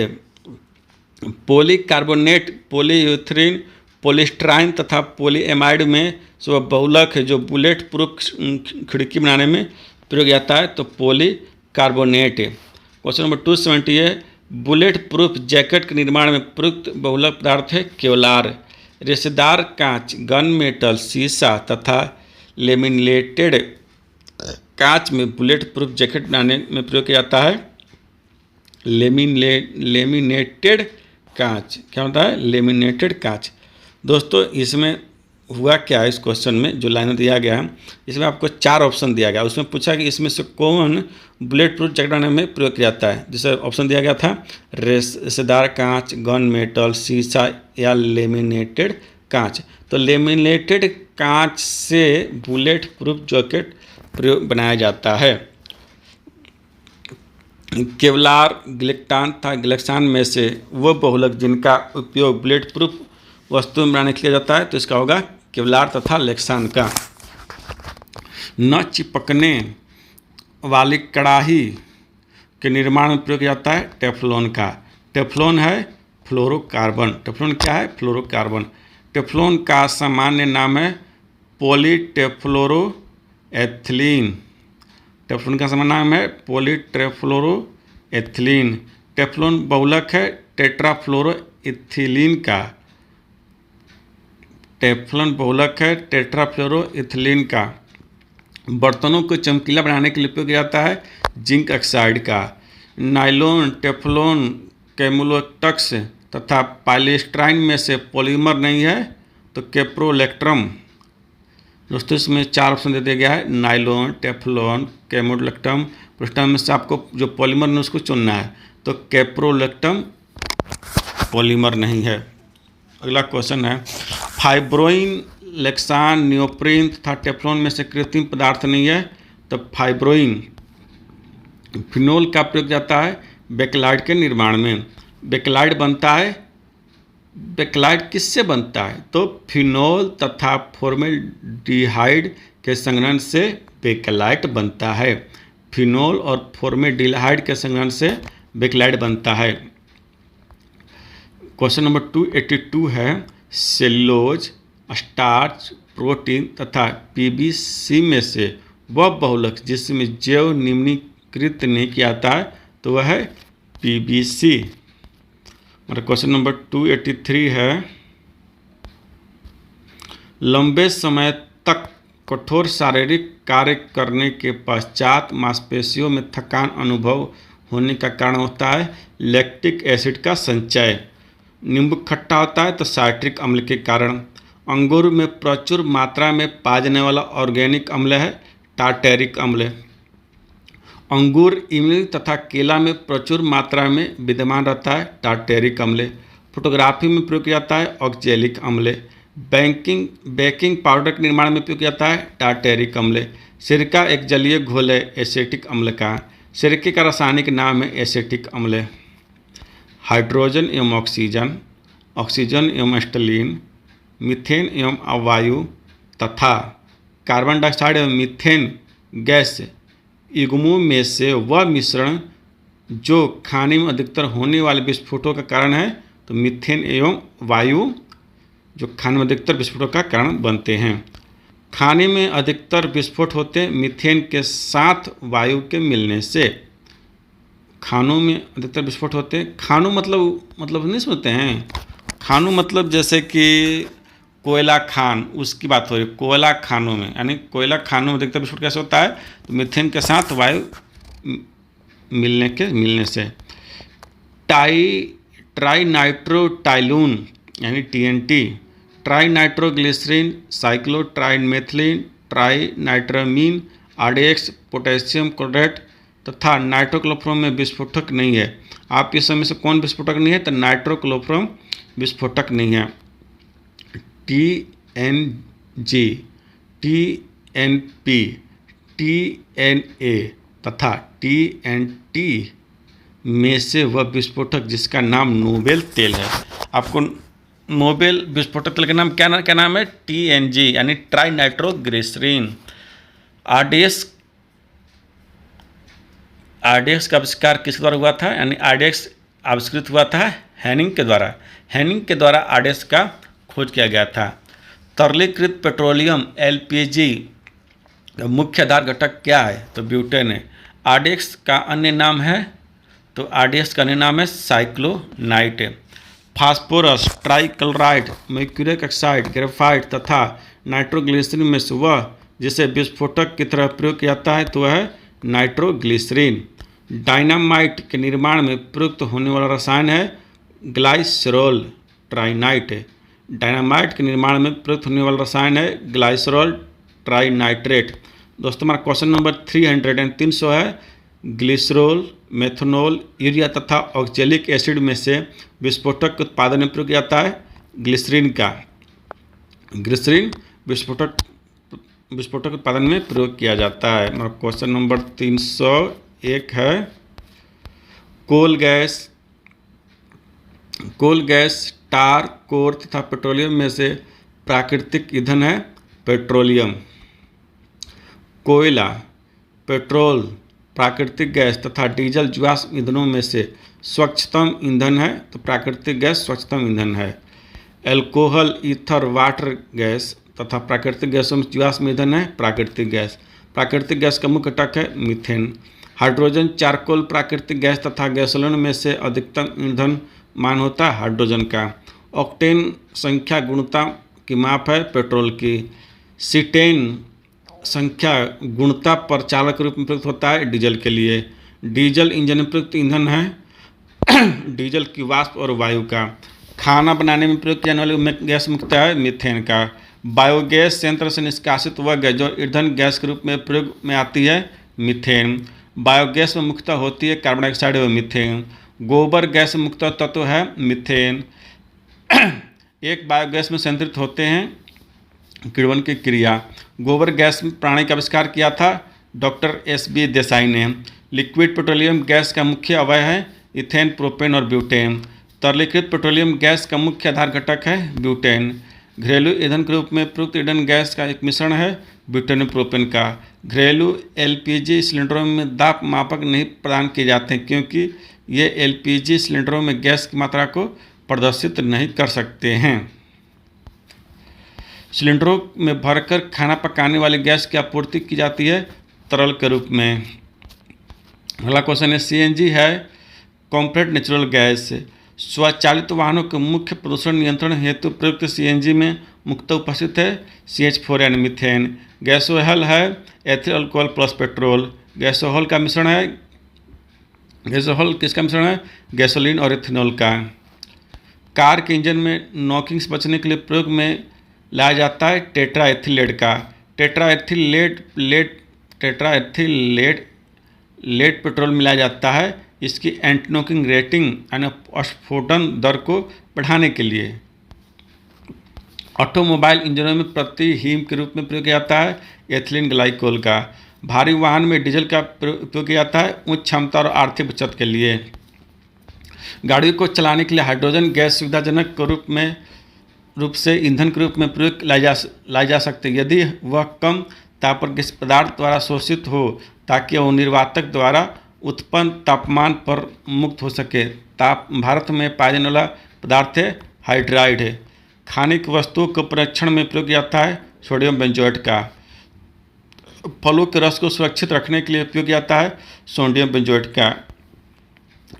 सोडियम कार्बोनेट, एस्टिलीन, बेंजोइक अम्ल तथा सोडियम क्लोराइड में से खाद्य पदार्थों के परिरक्षण हेतु प्रयुक्त होता है बेंजोइक अम्ल।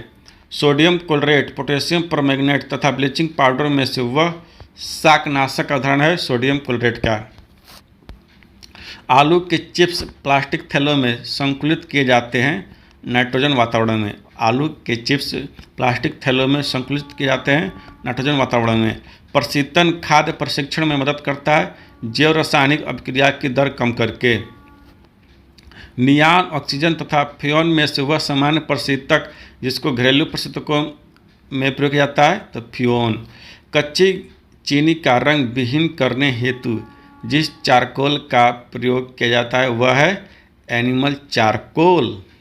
समझ गए? कच्ची चीनी का रंग विहीन करने हेतु जिस चारकोल का प्रयोग जाता है वह है एनिमल चारकोल। जो चीनी है उसको प्रयोग किया जाता है एनिमल चारकोल द्वारा, यानी एनिमल बोले तो पशुओं की हड्डी के द्वारा, एनिमल चारकोल। क्वेश्चन नंबर कितना? क्वेश्चन नंबर 137 है। शहद का प्रमुख घटक है फ्रुक्टोज और फल का शकरा। फ्रुक्टोज, ग्लूकोज, माल्टोज एवं सुक्रोज में सबसे मीठी चीनी है फ्रुक्टोज। बाजार में बिकने वाला एस्पर्टेम कृत्रिम मधुरक है। बाजार में बिकने वाला एस्पर्टेम कृत्रिम मधुरक वह एमिनो अम्ल से बना होता है और अन्य एमिनो अम्लों के समान ही कैलोरी प्रदान करता है। फिर भी वह भोज्य पदार्थों में कम कैलोरी मधुरक के रूप में इस्तेमाल होता है। इसके इस इस्तेमाल का आधार है एस्पर्टेम सामान्य चीनी से कई गुना अधिक होता है, मीठा होता है।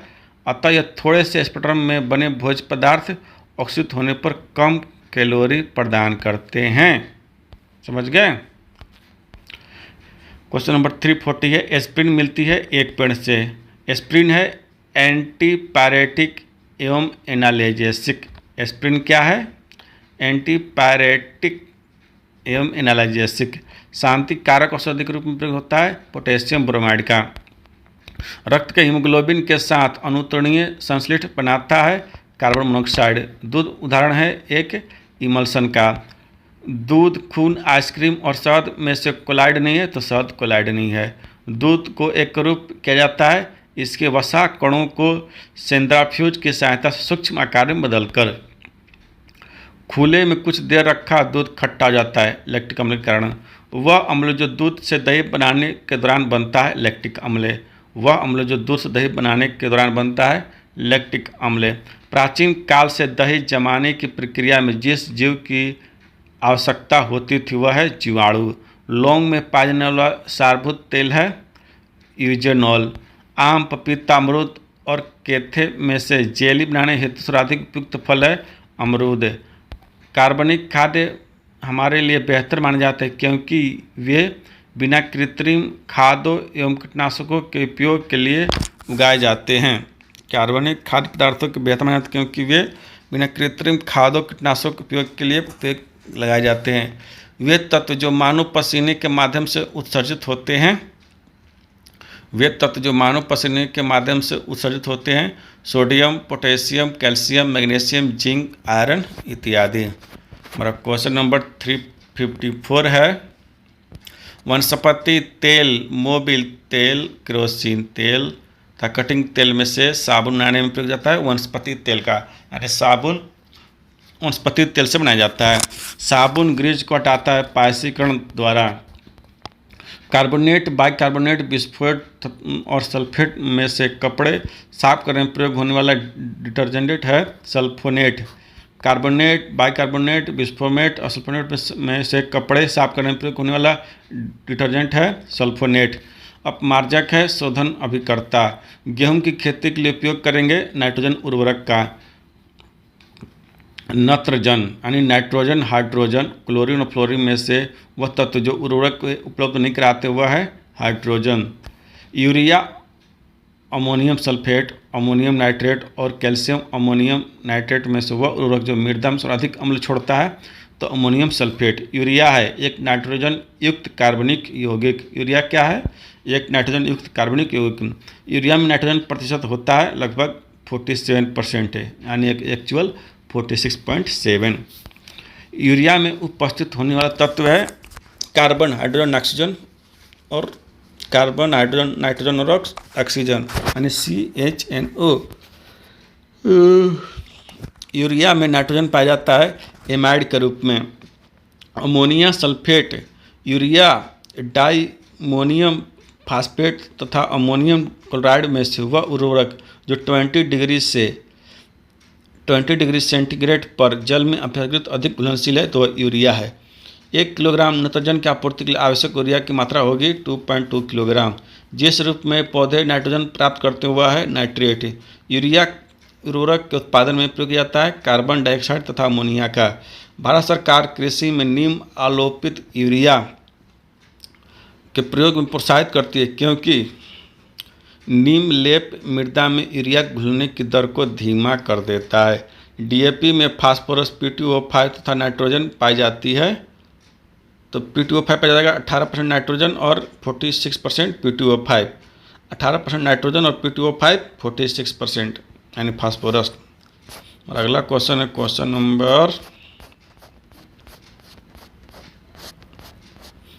नंबर है 371 यानी 371। यूरिया, केम, अमोनियम सल्फेट और NPK में से मिश्रित उर्वरक है NPK। Urea sodium sulphate, super sulphate तथा पोटेशियम नाइट्रोजन में से रासायनिक उर्वरक नहीं है, तो सोडियम सल्फेट। फसलों के पर्णीय छिड़काव के लिए सबसे उपयुक्त प्रचलित उर्वरक है यूरिया। हाम्यूस उदाहरण है जैविक क्लोराइड का। आलू, गन्ना, सनई और चना में शहरी खाद के लिए सबसे उपयुक्त फसल है सनई। मच्छर भगाने वाली दवाओं में सक्रिय रसायन है एलिथ्रीन। फायर अलार्म में उपयोग किया जाता है फोटोसेल का। कार्बन डाइऑक्साइड, हाइड्रोजन, ऑक्सीजन तथा सल्फर डाइऑक्साइड में से अग्निशामक में काम आते हैं कार्बन डाइऑक्साइड गैस। आग बुझाने वाले संयंत्र में कार्बन डाइऑक्साइड पैदा होती है सोडियम बाइकार्बोनेट तथा तनु सल्फ्यूरिक अम्ल की अभिक्रिया से। कार्बन डाइऑक्साइड पैदा होती है सोडियम बाइकार्बोनेट एवं तनु सल्फ्यूरिक अम्ल की अभिक्रिया से। सोडा वाटर की बोतल खोलने पर निकलने वाली गैस है कार्बन डाइऑक्साइड। वह यौगिक जिसका उपयोग अग्निरोधक कपड़ा बनाने में किया जाता है तो एल्युमिनियम सल्फेट का। पायरेथ्रम, रेटुनोन तथा रेफेड्रिन में से मच्छर प्रतिकर्षी के रूप में प्रयोग किया जाता है पायरेथ्रम का। मच्छर कलाइल में प्रयोग होने वाला पाइथ्रेन प्राप्त होता है एक बीजीय पौधे के। चूहे मारने का जहर जिस रासायनिक पदार्थ में बनता है वह है पोटेशियम साइनाइड। चूहे मारने का जहर जिस रासायनिक पदार्थ बनता है वह है potassium cyanide. Zinc sulphide, lead sulphide, calcium phosphate तथा जिंक फॉस्फाइड में से चूहा विष के रूप में प्रयोग किया जाता है जिंक फॉस्फाइड का। रोडेंटेसाइड वह रसायन है जिसका प्रयोग किया जाता है चूहे मारने का। रोडेंटेसाइड वह रसायन जिसमें प्रयोग किया जाता है जिसका नियंत्रण करने के लिए चूहे का। एल्युमिनियम फास्फाइड का प्रयोग किया जाता है कीटनाशक, धूमक तथा चूहानाशक रूप में। एल्युमिनियम फास्फाइड का प्रयोग किया जाता है कीटनाशक, धूमक तथा चूहानाशक के रूप में। क्वेश्चन नंबर 388 है सोडियम क्लोरेट, पोटेशियम परमैंगनेट एवं ब्लीचिंग पाउडर से शाकनाशक उदाहरण है सोडियम क्लोरेट। क्वेश्चन नंबर 389 है समस्थानिक C6 कार्बन 14 संबंध है फॉसिल जीवाश्म की आयु उदाहरण से। कार्बन 14 किससे संबंध है? जीवाश्म के वायु निर्धारण से। काष्ठ, अस्थि और शंख पुरातत्वीय नमूनों का काल निर्धारण करने के लिए यूरेनियम 238, आर्गन आइसोटोप कार्बन 14 तथा 1890 में से अपनाया जाता है, तो कार्बन 14 को अपनाया जाता है। कार्बन डेटिंग का प्रयोग किया जाता है फॉसिल्स के उम्र के निर्धारण करने के लिए, यानी जीवों की उम्र निर्धारण करने के लिए। रेडियोधर्मी डेटिंग एक प्रक्रिया है जिसमें मापी जाती है चट्टानों की उम्र। रेडियोधर्मी डेटिंग से क्या मापी जाती है? चट्टानों की उम्र। पृथ्वी की आयु का मापन किया जाता है यूरेनियम विधि द्वारा। एक कार्बन क्रेडिट समतुल्य है 1000 किलोग्राम CO2 के, एक कार्बन डाइऑक्साइड समतुल्य 1000 किलोग्राम CO2 के। सोडा, कांच, पायरेक्स कांच, जेलना कांच, क्रूक्स कांचों में से वह जो पराबैंगनी किरणों का विच्छेदन कर सकता है, तो क्रूक्स कांच क्रूक्स कांच पराबैंगनी किरणों का विच्छेदन कर सकता है। ब्रिट, भारत सरकार कार्यरत है समस्थानिक प्रौद्योगिकी के साथ। ब्रिट यानी भारत सरकार कार्यरत है समस्थानिक प्रौद्योगिकी के साथ। Zinc bromide, zinc nitride, zinc oxide तथा जिंक क्लोराइड में से वह यशद पुष्प यानी फ्लोस्पर वुड कहलाता है। जिंक ऑक्साइड को यशद पुष्प यानी फ्लोस्पर वुड कहा जाता है। और क्वेश्चन नंबर 398 एंड 398 है, मूत्रालों के पास प्राय नाक में चूने वाले गंध का कारण है अमोनिया। मूत्रालों के पास प्राय मूत्रालों के पास प्राय नाक में चुभने वाले गंध का कारण है अमोनिया। अमोनिया के कारण पेशाब गंध देता है। कभी आप जाते हैं बाथरूम जहाँ पेशाब लोग करता है, आपको बहुत तेज़ गंध आती है, वो अमोनिया के कारण आपको तेज़ गंध आती है। और क्वेश्चन नंबर 399 है 399, मृत मछली से निकलने वाले दुर्गंध का कारण है अमीनो यौगिक ट्राइमेथिएमिन। हमारा क्वेश्चन नंबर 400 है, वह रसायन जो कृत्रिम बादल बनाने या कृत्रिम वर्षा के लिए प्रयुक्त किया जाता है, तो सिल्वर आयोडाइड। सिल्वर आयोडाइड के चलते कृत्रिम वर्षा आप करा सकते हैं। हमारा क्वेश्चन नंबर 401 है, चंद्रमा, सूर्य, बृहस्पति तथा मंगल में से मीथेन जिस ग्रह के वायुमंडल में उपस्थित हुआ है मंगल तथा बृहस्पति। भविष्य की धातु है टाइटेनियम को भविष्य धातु कहा जाता है। रासायनिक दृष्टि से सिंदूर है मर्क्यूरी सल्फाइड को सिंदूर कहा जाता है। पेट्रोल, बेंजीन तथा अल्कोहल में से शुष्क धुलाई में प्रयोग होता है। पेट्रोल, बेंजीन तथा अल्कोहल में शुष्क धुलाई में प्रयोग होता है, तीनों का प्रयोग किया जाता है। शुष्क धुलाई में तीनों प्रयोग होता है। लाल स्याही बनाई जाती है योसिन से। लाल स्याही किससे बनाई जाती है, तो योसिन से। मेरा क्वेश्चन नंबर है 406, नीला, लाल, हरा तथा काला में से रंग जो सोडियम क्रोमेट द्वारा आपूर्त होता है, तो लाल। ग्रेफाइट, फास्फोरस, सिलिकॉन और सोडियम में से माचिस बनाने में प्रयोग किया जाता है फास्फोरस का। दियासलाई के निर्माण में उपयोग किया जाता है लाल फास्फोरस का। वह तत्व जिसको वायु तथा अंधेरे में रखा जाता है, वह तो स्वतः दीप्त हो उठता है।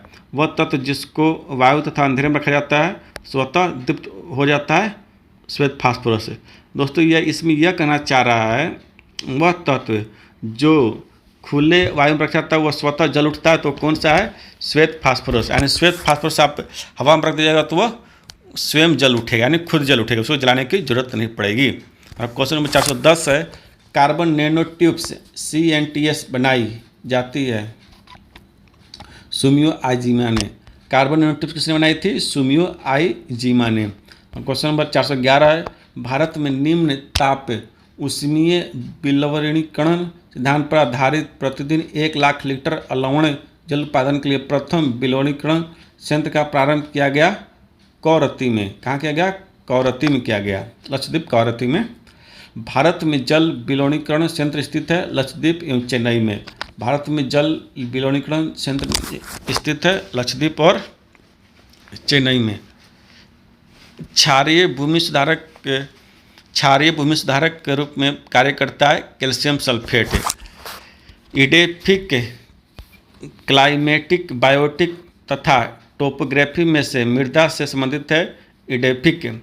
पौधों की वृद्धि के संबंध में पोटेशियम, जिंक, बोरोन और क्लोरीन में से मैक्रोन्यूट्रिएंट है पोटेशियम मैक्रोन्यूट्रिएंट है।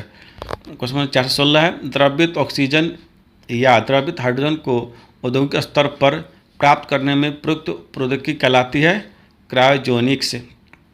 द्रवित ऑक्सीजन या द्रवित हाइड्रोजन को औद्योगिक स्तर पर प्राप्त करने में प्रयुक्त प्रौद्योगिकी कहलाती है क्रायोजेनिक्स। क्वेश्चन 417 है, ध्रुव पर्दे युद्ध में छिपने एवं शत्रुओं को छलने के लिए प्रयोग में लाए जाते हैं। ध्रुव पर्दे बने होते हैं। ध्रुव पर्दे कैसे बनते हैं, तो टाइटेनियम ऑक्साइड के अति सूक्ष्म कणों के कोलाइडी प्रकीर्णन से ध्रुव पर्दे बनते हैं। टाइटेनियम ऑक्साइड के अति सूक्ष्म कणों के कोलाइडी प्रकीर्णन से ध्रुव पर्दे बने होते हैं। शुष्क सेल में विद्युत अपघट्यों के रूप में प्रयोग होता है। शुष्क सेल में विद्युत अपघट्यों के रूप में प्रयोग होता है अमोनियम क्लोराइड और जिंक क्लोराइड का। शुष्क सेल में विद्युत अपघट्यों के रूप में प्रयोग होता है अमोनियम क्लोराइड तथा जिंक क्लोराइड का। एक सूखी सेल में पाई जाती है रासायनिक ऊर्जा। सूखी सेल में क्या पाई जाती है? रासायनिक ऊर्जा पाई जाती है। नाइट्रेट विद्युत अपघटनों के विलयन में से कार की बैटरी में प्रयोग किया जाता है सल्फ्यूरिक अम्ल का। अम्ल जिसका प्रयोग कार बैटरी में किया जाता है सल्फ्यूरिक अम्ल यानी H2SO4 का। टॉर्च लाइट, विद्युत क्षुरक, सीवर आदि साधनों में सामान्यतः प्रयुक्त आवश्यक बैटरियों में इलेक्ट्रोड के रूप में प्रयुक्त होता है निकेल और कैडमियम का। अगला क्वेश्चन है चीन, यूके, स्विट्जरलैंड, ब्राज़ील में से वह देश जिसने गैसोलीन में इथेनॉल मिश्रित करना कानूनन अनिवार्य कर दिया है तो वह है ब्राज़ील। यानी आपको गैसोलीन में इथेनॉल मिश्रित करना है, यह अनिवार्य किसने बना दिया? तो ब्राज़ील ने अनिवार्य रूप से कर दिया है। और क्वेश्चन 424 है phosgene, hydrogen cyanide, hydrogen sulphide तथा मीथेन में से वायु का अकार्बनिक गैसीय प्रदूषक है हाइड्रोजन सल्फाइड तथा हाइड्रोजन साइनाइड। पेट्रोल और डीजल के अधूरे जलने से उत्पन्न होता है कार्बन डाइऑक्साइड। पेट्रोल और डीजल के अधूरे जल से उत्पन्न होता है तो कार्बन मोनोऑक्साइड। क्या होता है? Carbon monoxide. यदि पेट्रोल डीजल अधूरा जलेगा तो क्या पैदा होगा? Carbon monoxide. और क्वेश्चन नंबर 426 है HCl, HNO3, H2SO4, H2CO3 में से वह जिस अम्ल की मात्रा में वर्षा सबसे अधिक होती है। आपके इन चारों अम्लों में से कौन सा अम्ल जो कि वर्षा में अधिक पाया जाता है? तो सल्फ्यूरिक अम्ल यानी H2SO4। नेक्स्ट क्वेश्चन है carbon dioxide, nitrous oxide, chlorofluorocarbon और मीथेन गैसों का ग्लोबल वार्मिंग प्रति अपेक्षिक योगदान है। सबसे अधिक ग्लोबल वार्मिंग योगदान है CO2 कार्बन डाइऑक्साइड का, फिर मीथेन का CH4, फिर नाइट्रस ऑक्साइड का N2O, फिर उसके बाद है क्लोरोफ्लोरोकार्बन CFCS का। अगला क्वेश्चन है प्रोटीन शरीर के ऊतकों में हुई हानि एवं उनके विकास के लिए उत्तरदायी होता है। यह किस अम्ल से बना होता है? जैसे जवाब है अमीनो अम्ल। आर्गन, नियोन, क्रिप्टॉन, जिनोन और रेडोन किस प्रकार की गैस है? तो निष्क्रिय गैस है। भारत में भारी जल का उत्पादन कहाँ होता है? भारत में भारी जल का उत्पादन कहाँ होता है? तो नांगल में होता है, बड़ौदा में होता है, हजीरा में होता है, कोटा में होता है, मानुगुरु में होता है, तलचर में होता है, थाल में होता है और तूतुकुड़ीन में होता है। यानी भारत में भारी जल का उत्पादन कहाँ कहाँ होता है? तो नांगल, बड़ौदा, हजीरा, कोटा, मानगुरु, तलचर, थाल तथा तूतिकोरिन में। नाइट्रस ऑक्साइड रंगहीन मीठी गंध वाली गैस है। इसका स्वाद मीठा होता है, इसे सूंघने पर उत्तेजना होती है और हंसी आने लगती है, इसलिए इसे कहा जाता है हास्य गैस यानी लाफिंग गैस कहा जाता है। ताज़ा मूत्र में कोई गंध नहीं होती, जबकि कुछ समय बाद इसमें तीव्र गंध हो जाती है, कारण बैक्टीरिया द्वारा यूरिया का अमोनिया में परिवर्तन। यानी बाद में बैक्टीरिया द्वारा यूरिया का अमोनिया में परिवर्तन होता है, जिस कारण पेशाब में तीव्र गंध आ जाती है। उत्तेजित भीड़ को तितिर बितर करने में पुलिस द्वारा प्रयोग की जाने वाली अश्रु गैस क्या होती है? अमोनिया। शीतल पेयो अचार मुरब्बक परीक्षण के लिए किस रसायन का प्रयोग किया जाता है? तो सोडियम बेंजोएट का। चट्टानों की आयु ज्ञात करने के लिए रेडियो सक्रिय आयु मापने में किस समस्थानिक का प्रयोग किया जाता है? तो यूरेनियम का किया जाता है। आवर्त सारणी में निष्क्रिय गैसों को किस समूह में रखा जाता है? शून्य वर्ग में रखा जाता है। कांच, सीमेंट और क्वार्टज का उभयनिष्ठ तत्व है सिलिकॉन। कांच, सीमेंट और क्वार्टज का उभयनिष्ठ तत्व है सिलिकॉन। अगला क्वेश्चन है क्वेश्चन नंबर 438। पॉजिट्रॉन किसका प्रतिकण है? तो इलेक्ट्रॉन का। टेट्रा इथाइल लेड पेट्रोल में मिलाया जाता है इसकी एंटी नॉकिंग रेटिंग के लिए। शक्कर के घोल का तापमान बढ़ाने से शक्कर की विलेयता बढ़ती है। फ्लोरोसेंट ट्यूब में कौन सी गैस भरी जाती है? तो लाल। अधूरे प्रज्वलन के कारण सिगरेट से निकलने वाली रंगहीन गैसें है कार्बन मोनोऑक्साइड। जब कार्बन अपर्याप्त ऑक्सीजन की उपस्थिति में जलता है और उससे जो गैस बनती है उसको क्या कहा जाता है? Carbon monoxide. जब कार्बन अपर्याप्त ऑक्सीजन की उपस्थिति में जलता है और उससे जो गैस बनती है उसको क्या कहता है, कार्बन मोनोऑक्साइड। कैल्शियम क्लोराइड की पानी के साथ प्रतिक्रिया द्वारा कौन सी गैस निकलती है, तो एसिटिलीन। दूध को दही में परिवर्तित करने वाला एंजाइम है रेनिन। धूमन सोडा का रासायनिक सूत्र क्या है, NO2CO3 10H2O, sodium carbonate decahydrate. 100 degree Celsius के उबलते हुए जल की अपेक्षा 100 डिग्री सी की भाप से हाथ अधिक जलता है, क्योंकि भाप में गुप्त ऊष्मा 45 कैलोरी प्रति ग्राम पाई जाती है, अतः भाप से हमारा हाथ अधिक जलता है। क्वेश्चन नंबर 448 है, भारी जल DTO का क्वथनांक है 101.42 डिग्री सेल्सियस। हीलियम तथा ऑक्सीजन का मिश्रण किस रोग के रोगी के लिए प्रयुक्त किया जाता है, तो अस्थमा के रोगी के लिए। विरंजक चूर्ण का सूत्र है CaOCl × Cl, Ca छोटा कोष्ठ OCl छोटा कोष्ठ बंद Cl। विटामिन ई का रासायनिक नाम है टेकोफ्रेरोल, विटामिन ई का रासायनिक नाम है टेकोफ्रेरोल। प्रोटोन की खोज किसने की थी, एंडरसन ने 1932 में। थायमिन कौन सा विटामिन का नाम है, तो विटामिन B1। यदि यूरेनियम 238 विघटित होकर प्रोटेनियम 234 बनता है तो इसमें कितने अल्फा और बीटा कोण का उत्सर्जन होगा, तो एक अल्फा और एक बीटा का। जल की सतह पर बहने वाला तेल की पतली परत में दिखने वाले बहुत रंगों का क्या कारण है, प्रकाश का वर्ण विक्षेपण। क्या है कारण, प्रकाश का वर्ण विक्षेपण। जैविक सिस्टम में रासायनिक क्रिया की प्रक्रिया को तेज करने में उत्तरदायी पदार्थ है एंजाइम। जैविक सिस्टम में रासायनिक प्रक्रिया की प्रक्रिया को तेज करने वाले उत्तरदायी पदार्थ है एंजाइम। अगला क्वेश्चन नंबर 457 है, सिंदूर का रासायनिक नाम क्या है। सिंदूर का रासायनिक नाम है मर्क्यूरिक सल्फाइड। हमारे शरीर में कार्बोहाइड्रेट के पाचन के लिए कौन सा एंजाइम उत्तरदायी है, तो इसका उत्तरदायी है एमाइलेज। पानी के अणु में परमाणु किस बंध द्वारा जुड़े होते हैं, तो सहसंयोजी बंध द्वारा। रासायनिक अक्रिय के तत्व को किस नाम से जाना जाता है, तो अक्रिय गैस को। रासायनिक अक्रिय के तत्व किस नाम से जाना जाता है, तो अक्रिय गैस। शून्य वर्ग 0 ग्रुप का कौन सा प्रतीक है, तो लेमडा है, शून्य वर्ग का लेमडा। भिन्न भिन्न पदार्थों के अणुओं के बीच आकर्षण बल को कहा जाता है आसंजक बल। पॉलीथीन एक थर्मोप्लास्टिक है जो पाइप, तार के ऊपर के आवरण, पैकिंग थैलियाँ आदि सामग्री बनाने में प्रयुक्त होता है। यह किसके बहुलीकरण से प्राप्त होता है, तो एथिलीन। पानी का द्रवणांक और हिमांक दोनों क्या है, तो 0 डिग्री सेल्सियस है। दो भिन्न तत्वों की द्रव्यमान संख्या समान होती है, किंतु उनकी परमाणु संख्या कभी भी एक नहीं हो सकती। ऐसे तत्वों को क्या कहा जाता है, तो समभारिक कहा जाता है। दो या अधिक पदार्थों का समांगी मिश्रण विलयन होता है। ऐसे विलयन में जिसमें विलयन का और की मात्रा नहीं मिला जा सकती उसे क्या कहते हैं, संतृप्त विलयन। यानी वो विलयन संतृप्त हो गया, उसमें और को मिलाने की जरूरत नहीं है। न्यूट्रॉन का आविष्कार किसने किया था, तो जेम्स चैडविक ने किया था। सभी एंजाइम प्राकृतिक रूप से प्रोटीन होते हैं। उन एंजाइमों को क्या कहा जाता है जिसमें प्रोटीन के भाग के अलावा एक कार्बनिक अप्रोटीन घटक भी होता है, तो सह एंजाइम। विलेयता के आधार पर विटामिनों को 2 वर्ग में विभाजित किया गया है। जल में घुलनशील विटामिन B समूह या विटामिन C समूह, जबकि वसा में घुलनशील विटामिन कौन सी है, तो विटामिन वसा में घुलेगा ADK, एडेक यानी ADE एवं K। B और C पानी में घुल जाएगा।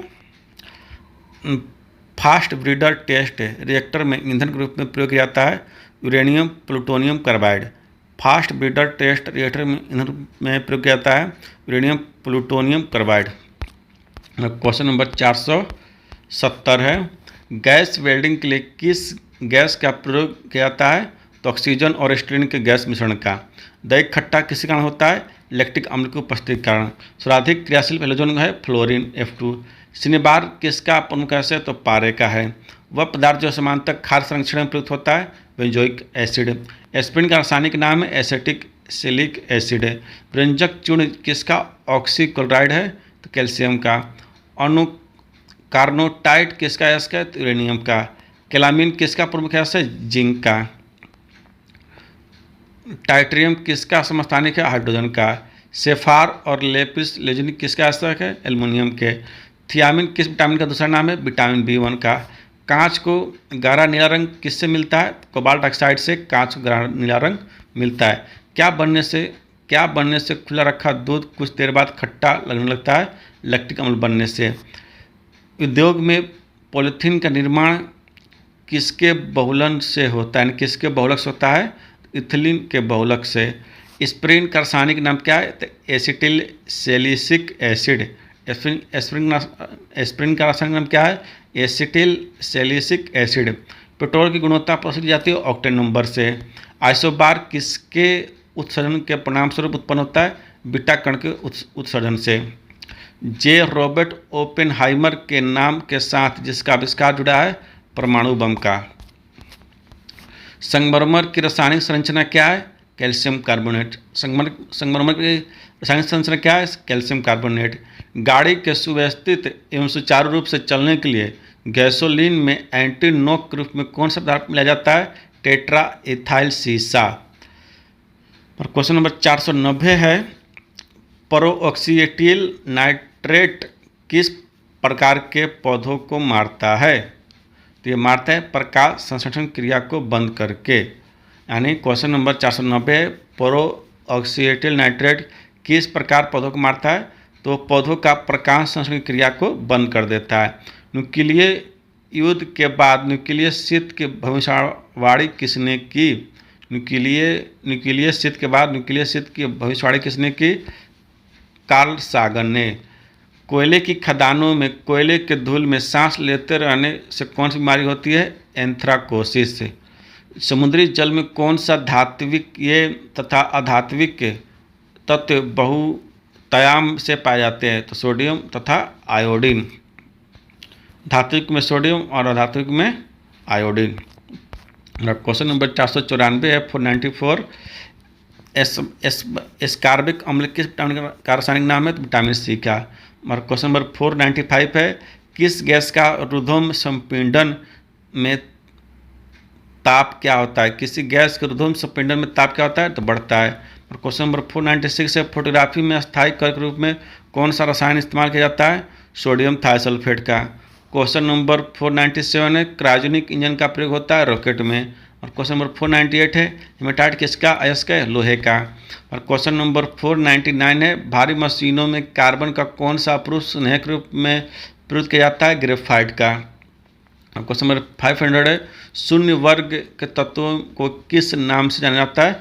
अक्रिय गैस के रूप में जाना जाता है। दोस्तों, ये हमारा केमिस्ट्री का लास्ट क्वेश्चन था, 500वां क्वेश्चन। दोस्तों, हमने इस वीडियो में केमिस्ट्री का जितना क्रैश कोर्स होता है, यानी कि लगभग जितने क्वेश्चन आपको पूछे जाते हैं एग्जाम में, वो सभी कवर कर लिया। दोस्तों, आपको वीडियो कैसा लगा हमें कमेंट में बताएं। और दोस्तों, कम से कम आप इसे एक ग्रुप में शेयर करें जिससे कि हमारा मनोबल बढ़े। धन्यवाद।